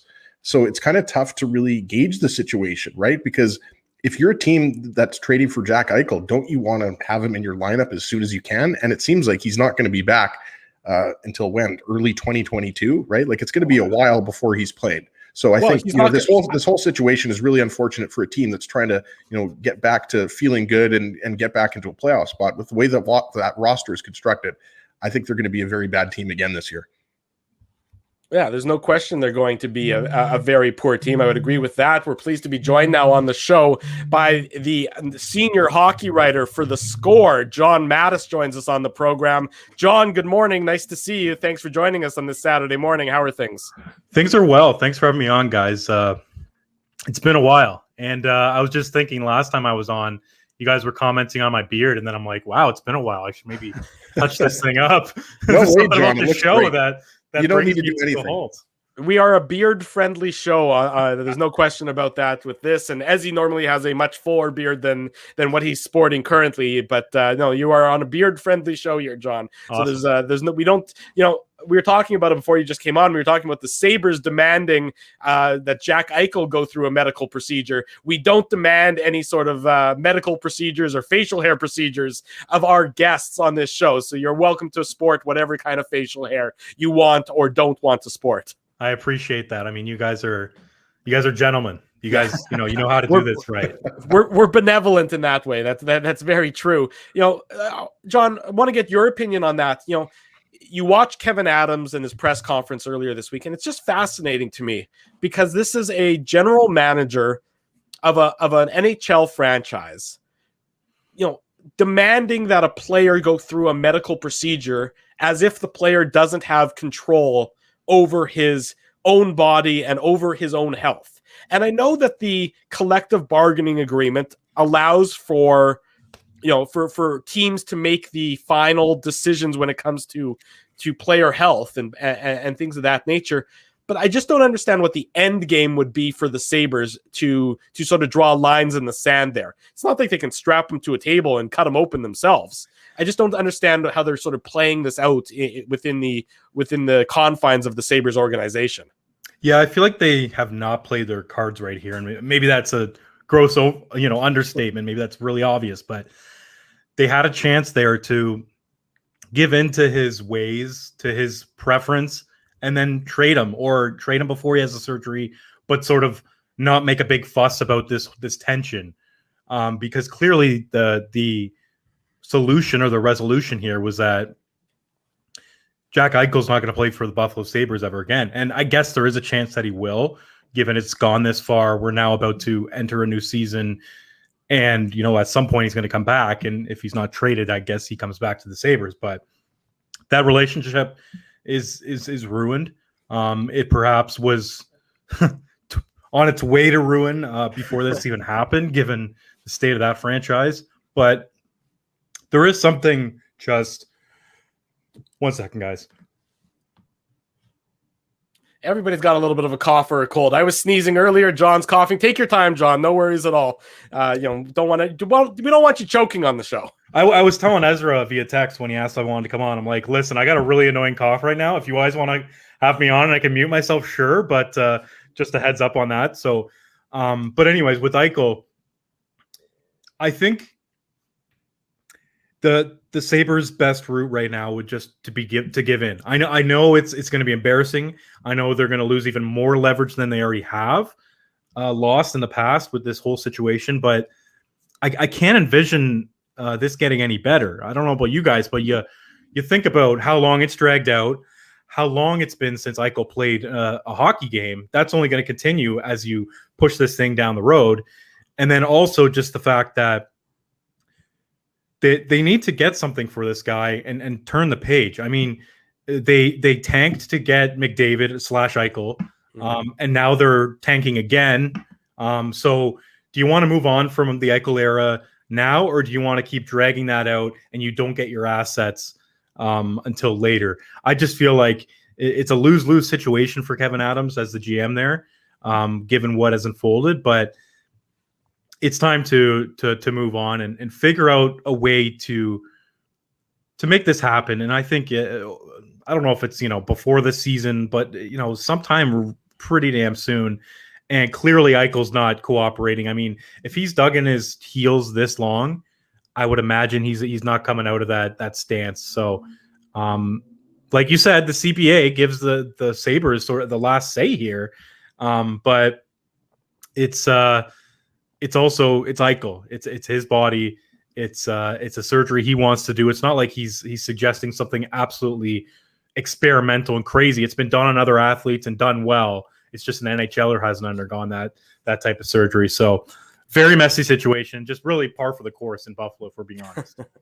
So, John, I saw yesterday you were asking your followers for some bold predictions for the 21-22 season. So as soon as you tweeted that out and you generously agreed to come on the show, I was thinking, okay, we got to ask John for his, one bold or two bold predictions for the 21-22 season. But honestly, though, it seems like this time of year when, training camps are only, 2 or 3 days in, it seems like, everything's new and fresh. And even though the Tampa Bay Lightning might be the 2-time defending Stanley Cup champions and everyone thinks, the Colorado Avalanche are probably the most talented team, like, what are some of the things that you are thinking are going to happen? What are your bold predictions for this upcoming season?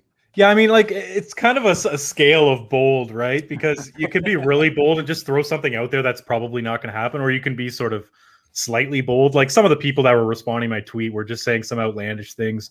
Some people were being pretty honest, and it was bold enough but also realistic. I'll go with the latter there, bold enough but also realistic.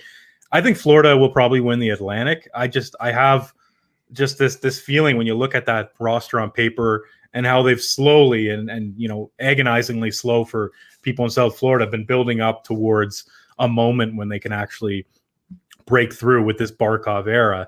And they showed a lot last playoffs against the Lightning. They add Reinhart in the summer. They're getting Ekblad back.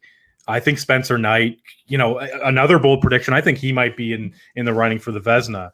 I know that's putting a ton of pressure on a guy who has barely played in the league, but I don't know if you guys have ever talked to him or if you've ever seen him get interviewed or just read anything in depth about him. Mentally, he's on another level, and I think the tools are there. There's a reason why he was drafted. I think it was 13th overall when they already had Bobrovsky. They felt like they couldn't pass on him.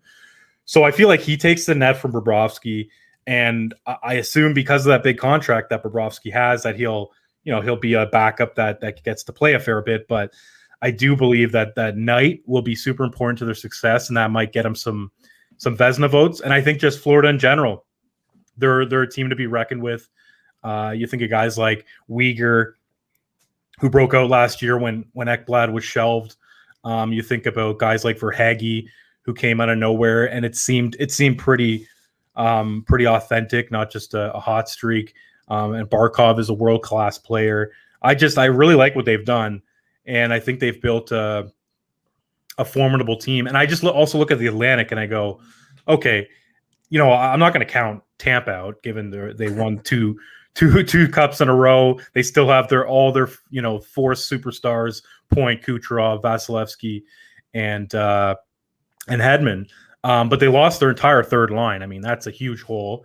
So that there's sort of there's a little hesitation there to give them the one up and give them the first place in the Atlantic. Plus, I feel like they're probably going to take it easy, so to speak, in the regular season. And I think Florida's biggest competition for the division would probably be Toronto if we're talking strictly regular season. But again, that's another team that's probably going to take their foot off the gas later in the season if, in fact, they already have the playoffs, a playoff spot clinched, and they can focus on what they need to focus on, because as it's well documented, the playoffs have not gone well for the Toronto Maple Leafs. And then you go to. Has that been the case? I was unaware. Yeah, I mean, it's breaking news on this show right now. And then you've got Boston, who I think it's like, I guess I could throw this out as another bold prediction. They might miss the playoffs. Just, I feel like there's going to be 1 year there, right, when they fall off.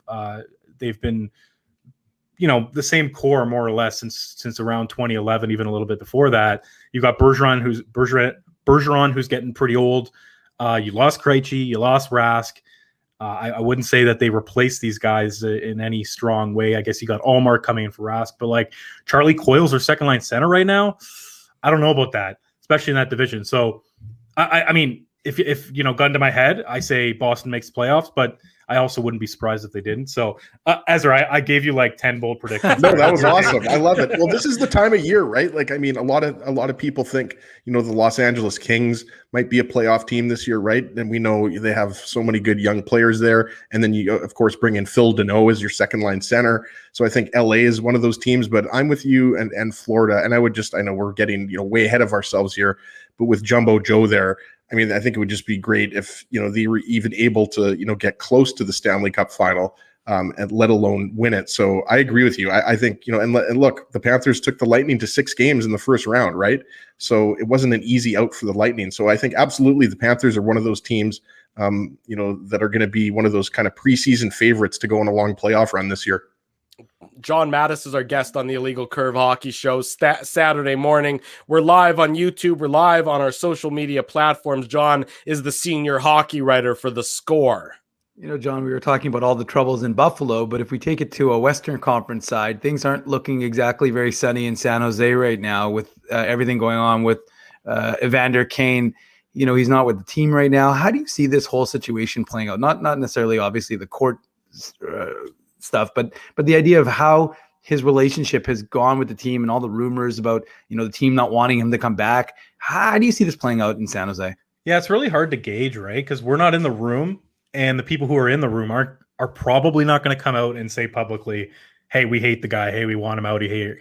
Hey, it's a huge distraction, right? Like, one, that's kind of a dick move. And two, maybe that's not how they feel. Maybe they are in his corner, so to speak, and want him to get help and want him to get better. So it's very hard for me to judge it in the full sense of the word. But what I will say is that Kane actually had a pretty good season last year. Like, I mean, if we're just talking strictly hockey, he was one of the better San Jose Sharks players. So they have a lot of problems in that dressing room. Like, I guess I shouldn't say in the dressing room, because that maybe is referring to the wrong things. But on the ice, they have some serious problems with the roster construction and those contracts, whether it's Erik Karlsson, even a guy like Logan Couture, who's, solid player and everything, but he makes a ton of money. He's overpaid. Brent Burns. They've had goalie issues for, the last handful of years. They're really a tough team to get a handle on, because they also don't have top prospects coming in that can sort of lift this team to new heights and kind of grab these younger guys and bring them up again. Like we're seeing in LA, for example, where Doughty and Kopitar are kind of getting lifted up by these prospects. So it'll be interesting to see. Like, I guess we don't fully know what the NHL is going to do with Kane, because they are investigating him for a second reason. They cleared him of the original investigation, but then they sort of jumped straight to another one. So he's got a lot going on in his life, clearly. I mean, if you've read any of the court documents or any of the reports, there's a lot going on, whether it's marital issues, gambling, some other things going on. So yeah, it's a mess. And also in the background, or the backdrop, I should say, is that their GM, Doug Wilson, I mean, he's been the GM for, 17, 18 years. So you'll wonder if, and not that this would be necessarily Kane related, but just roster construction, how the team plays on the ice as a veteran squad that is a cap team. Like, is this the beginning of the end for Doug Wilson's tenure there? He's probably been GM there for too long, if we're really being honest, right? So it could be a season of transition in a sense, where maybe they offload some guys at the deadline and they begin to start new, because I don't really see the light at the end of the tunnel for this core. John, who's the best team in Canada? Looking at the offseason moves, looking at everything that's been done, look at, Montreal obviously made it to the Cup final last year, but now they're without Shea Weber, and Carey Price is a little banged up. It's so I guess the question, straightforward. Who's the best team in Canada? Well, let's work our way up from the bottom to the top. So there you go. Process of elimination. Yeah, let's just do some trial and error here. So I think Ottawa is still the worst team. I think that they'll be better, but they're just not there yet. And then I'm just trying to make sure I have all my teams in my head correctly. And then I think I'd go to Montreal, and in 6th. Steep drop off. Yeah, I think just what they did last season was kind of a house of cards in a lot of ways. Mm-hmm. And then maybe Calgary at 5. And at the top, I think I would have Winnipeg, Toronto, and Edmonton. And then who am I missing, guys? Vancouver. Who still are, of course, without Elias Pettersson and Quinn Hughes. So that's the asterisk you'd have to put there, of course. Yeah, I think that they would slot in 4th or 5th. They're in sort of the Calgary area, at least in my opinion. So if we do that sort of ranking, then we end up with the 3 at the top, mm-hmm. Winnipeg, Toronto, and Edmonton. I want to say, and I swear I'm not pandering to your audience, but I swear on paper, it's got to be Winnipeg. And I think Toronto's right there. But if I'm being, completely honest, it's hard to look past the playoff failures and the fact that it's basically the same team. And I also am not sure what kind of effect losing Hyman will have on their team. And then also the goaltending duo there, I'm not completely sold on. So that's Toronto. And then Edmonton, I think they made improvements. Do I agree with some of, say Keith long term? Do I think, that's a great fit? No, but I think he'll be a nice fit there. It sucks that they lost Clefbaum. If they could have kept Larson, that would have been fantastic for them. But they do get Hyman. I think Fogel's a pretty good player. So you add it all up, and I think I would go Winnipeg, Toronto, Edmonton, with Winnipeg standing on top as a team that's always been in contention for the best team in Canada, but that really bolstered their back end, as you guys know, this offseason with Nate Schmidt and Brendan Dillon. I've always been a big Brendan Dillon fan, just meat and potatoes guy, stops his own entries, will make that first pass, can skate, he has some physicality. You're not getting a highlight reel goal from him, but also he's also capable of, doing some offensive things. He's pretty well-rounded. And obviously Nate Schmidt, most people will know him from Vegas, and things didn't go well with the Canucks, but we'll see what this fresh start does for him. And, I'm a little hesitant to put Winnipeg at top because kind of like the Leafs, the playoff success hasn't been there. I know they had a couple of strong showings, but there's been some disappointment with this core and how they haven't been able to truly break through. But I think when you look at the top end forwards, and what they did to the defense, I honestly think their defense it went from being below average, no question, to at the very worst average and probably above average now if you're looking across the league. Because I've always liked Pionk, Morrissey. I think Morrissey was overworked before, so he's getting a lot of support now. Logan Stanley looked really good in the playoffs. So there's all that, and then you go, oh, look, Connor Hellebuyck, arguably the best goalie in the world. So Winnipeg's it's got a lot going for it. I really like Paul Maurice as a coach. Kind of similar to Doug. No, I mean, this is a bad comparison, but the Doug Wilson thing where I'm saying, it's been a while. You could say the same thing about Paul Maurice. So you wonder how long the leash is there, but that doesn't mean he's not a good coach. Doesn't mean he can't take this team far. So I would give Winnipeg the nod. Yeah, I agree with that. I would put the Jets, the Oilers, and the Leafs as the top 3 as well, John. And just sticking with the Oilers, because I agree with you. I mean, I realize the Duncan Keith move was criticized a little bit. You mentioned Warren Foegele. I think he's going to be a very underrated move. But I wanted to specifically, ask about the goaltending, because you touched on it with Connor Hellebuyck and the Jets, right? Just unfortunate news for Alex Stalock, with COVID-19. But, when you look at, and I know Drew was probably the most critical of the Mike Smith, re-signing, and we thought Mikko Koskinen was a potential buyout candidate, but what do you see kind of happening with the Oilers goaltending, right? Because we talked about, Stalock is out now and he's not going to be an option, as the number 2 or number 3 goalie, but do you see Kenny Holland kind of sticking with Smith and Koskinen and then maybe addressing it at the trade deadline? Or do you think maybe Kenny Holland pulls the trigger on a move kind of early on in the regular season, maybe?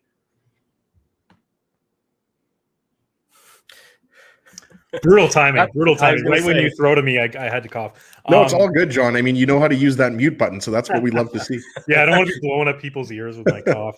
I mean, it's pretty insightful, as we're aware.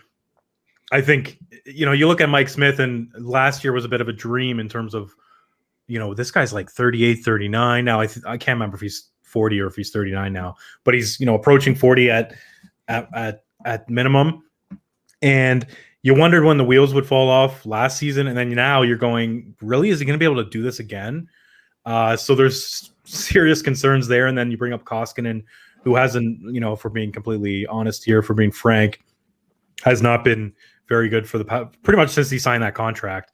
What was it? Yeah. Peter Chiarelli signed him to the contract and got fired later. Fired 3 days later. Something crazy like that. So, I mean, that they're going to have to do something, because I don't hate Mike Smith in a tandem role. I really don't. But I think putting, the bulk of the starts on his plate and the pressure of, hey, this is McDavid and Draisaitl's team, you need to do something here. I don't think that's a recipe for success. So to answer your question, I think that Holland should be looking right now. I think that the issue is that you got to offload probably Koskinen. So you're looking at a team that will need to absorb his cap commitment. So I don't know who that may be. There are some teams across the league who have an abundance of cap space.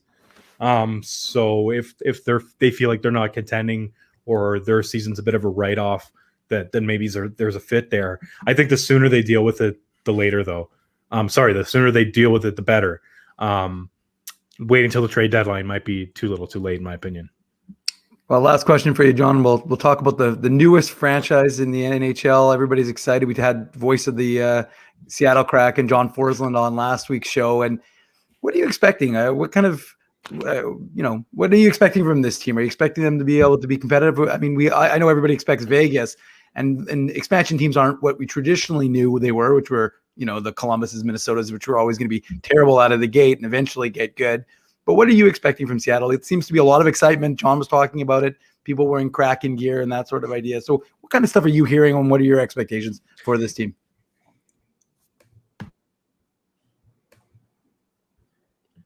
Yeah, I would say, the market is just going to absolutely crush it. I think they have no issues there. And I think that's part of the reason why they didn't go crazy in the expansion draft, because they know they've got the people in their market in their back pocket. The season tickets the deposits for the season tickets have been through the roof ever since they were awarded a franchise. And it's Seattle. It should have been a franchise for a number of years, right? There's no issue of selling the game necessarily. So I think from that perspective, and when you also factor in Ron Francis's history as we'll call it a conservative GM, I think that they continue to take it slow. I think they play a lot of 2-1 games this year with Grubauer in net and a strong defense corps and some forwards that are quite good defensively. There's not a lot of scoring there. I look around that roster, and sure, Jared McCann could go off like William Karlsson did. Is that possible? Absolutely. I'm sure one of those players will go off and score 30, 40 goals. But by and large, when I look at that team, and I also loop in Dave Haxtell and his coaching style, I think that the impetus will be on, insulating the goalie and just playing, a safe brand of hockey that has a little bit of excitement. Because, I think that they can get away with that for the first year, 2, 3, and also still win enough games where they're not a laughing stock. And there's also the upcoming draft in 2022, 2023. Both of them are stacked with a ton of high-end talent. So, hey, if you want to get another Matthew Beniers, who they picked second overall this year, hey, maybe you don't win so many games. So, I guess the issue, or it depends how you look at it, because it could be actually a benefit, is that the Pacific isn't very good. Once you get past Edmonton and Vegas, it's wide open. So can Seattle make the playoffs? I think I would make it like a 50-50 bet at this point. And I'm looking forward, because I'm looking forward to that market being involved. And I think the Kraken as a team, a brand, whatever, they've done a really good job of infiltrating the NHL community. And I know they're going to put on a show there with Jerry Bruckheimer as an owner. That's kind of, that doesn't even need to be said. And they got a brand new rink, obviously, state of the art. They've got, a young fan base, presumably with all the tech folks in Seattle, in the Seattle area. So, I mean, that the expansion draft was a little underwhelming if we're analyzing it from the perspective of like, did it have that wow factor, their roster from that draft? But it really doesn't matter. I think there'll be a fun story to watch, and I think they'll build it right. We'll let you go with that, John. Go get a Halls in your mouth. Go get that tickle out of your throat.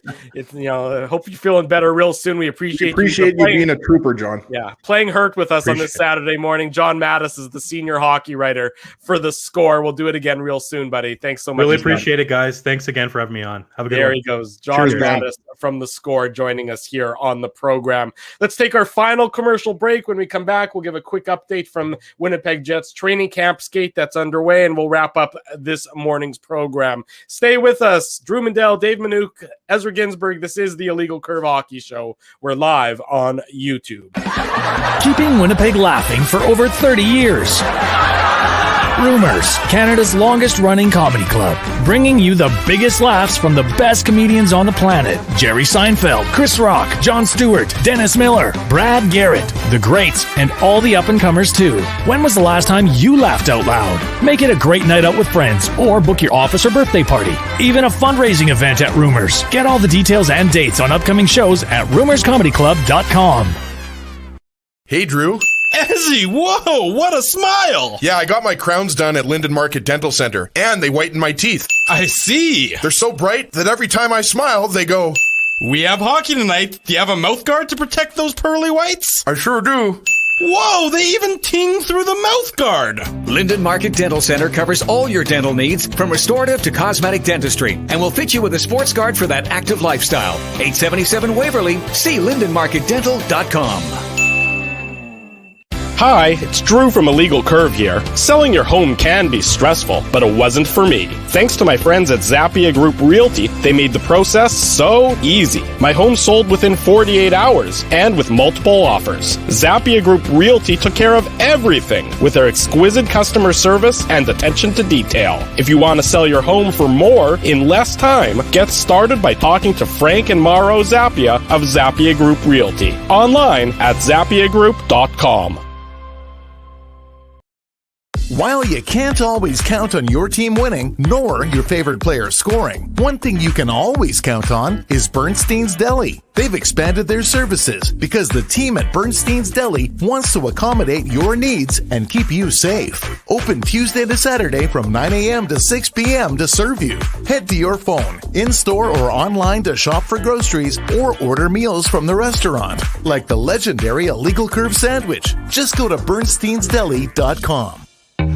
So you're a pizza person, you married a wing person, but somehow your kids are salad people.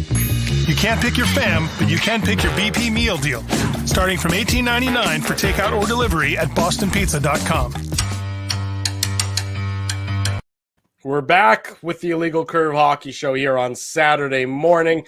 Big thank you to Dennis Beyak and John Matthis for joining us for interviews this morning. In case you missed any of those, the show will be available for an immediate replay here on our YouTube channel. And of course, the podcast will be available a little bit later on, just as soon as Dave M gets his magic working and gets that posted. Subscribe to the YouTube channel, subscribe to the podcast, get it sent to you automatically each and every week. Quick update as for the Winnipeg Jets. They're on the ice at the Iceplex. Same usual groups as per usual. Only difference is Svechnikov is not with the main group today. He is with the second group. Some speculation that might have to do with playing translator for Dmitry Kuzmin, who has got his visa issues resolved, that courtesy of our friend Scott Billick. So Dmitry Kuzmin on the ice for the Winnipeg Jets. Maybe Svechnikov doing a little bit of making him feel comfortable and understanding everything that's going on at training camp. Luke Johnson in the role of Svechnikov this morning for the Winnipeg Jets training camp skate. Not too much to read into that, but just a little bit of update going on at the Iceplex for this Saturday morning. First exhibition game, first preseason game goes, of course, tomorrow, the Jets and the Ottawa Senators. So it'll be, again, a little bit more interesting, another little glimpse into the 21-22 Winnipeg Jets and what might come in future years as well, gentlemen. Yeah, it's just nice to see, game action again, right? Because even though, it wasn't too long ago, it feels like that we were watching the Lightning beat the Canadiens in the Stanley Cup final. It's always good to, we like training camp. We get excited to cover training camp and everything like that. But, it's a different story when you're watching these guys play. So, yeah, we're going to see a mixture of NHL regulars and guys that are going to play in the minor leagues. But, even though the Senators are not expected, to be a Stanley Cup contender this year, guys, anytime, at least for me, watching Tim Stützle play, you guys know I picked him to win the Calder Trophy last year. Obviously, Kirill the Thrill had something to say about that. But one thing for sure is Brady Tkachuk will not be in the lineup because he's still unsigned. Drew mentioned this earlier. Dave might have touched on it as well. Elias Pettersson, Quinn Hughes, they're also still unsigned. So we expect those guys probably to get signed within the next few weeks, even though those Tkachuks like to sit out, right? So you're not going to see Brady in the lineup, but same thing with the Senators, Dave. Like, you're going to see a mixture of guys that are going to be NHL regulars and guys that are going to play for Belleville in the AHL, right? So it's more so just for Winnipeg Jets fans. Like, let's be honest, guys, this is the first time we're going to see like a full arena in a long time. So that's the most important thing for me. The exhibition games kind of later into next week, I'm going to take those a little bit more seriously. But for me, it's really about fans getting to see the Jets again live and in person. Yeah, I'm with you, Ezzy. That was probably what I was just going to end the show on for me, was the fact that, I was in the arena for almost all the games last year. It was so bizarre because there were some staff and 20 to 30 media folks, and that's it. And it was probably, again, we pray that it'll never, ever be replicated again, but it was extraordinarily unique and bizarre and a lot of other adjectives I could use. But, you saw a little bit when the fans were in the building and obviously the healthcare workers, and that was great. But it'll be so nice to see somewhat of a return to normality, and that idea of having, I don't know how many people are going to be there tomorrow, but whatever it is it'll be, 10,000 plus Manitobans in the building, and being able to cheer on the Jets and regardless of the score, the idea that folks can have a little bit of normality back in their lives after, what we've all collectively as society gone through. That's the part I'm looking forward to. That idea of just having all these people being able to enjoy something, cheer, regardless, again, exhibition games don't really mean much. The teams focused on the players, but the idea that folks get to be together again and have some normality return to their lives and have that ability to cheer. I think that's the part that I'm really looking forward to. And it'll be interesting to be in the building and experience that, even though we're in the press box, a little different perspective, but it'll just still be interesting to watch and experience.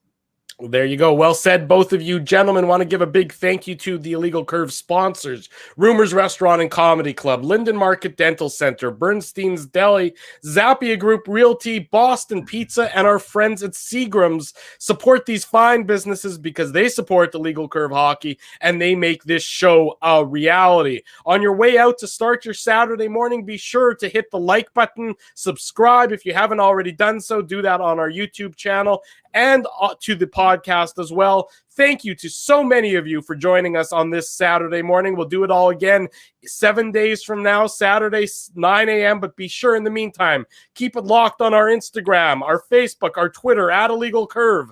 And of course, our website where all the latest Winnipeg Jets and Manitoba Moose news lives. That is illegalcurve.com. For Dave Minuk, for Ezra Ginsburg, I am your host, Drew Mindell. If it's Saturday, it's the Illegal Curve Hockey Show, live on YouTube and all of our social media platforms.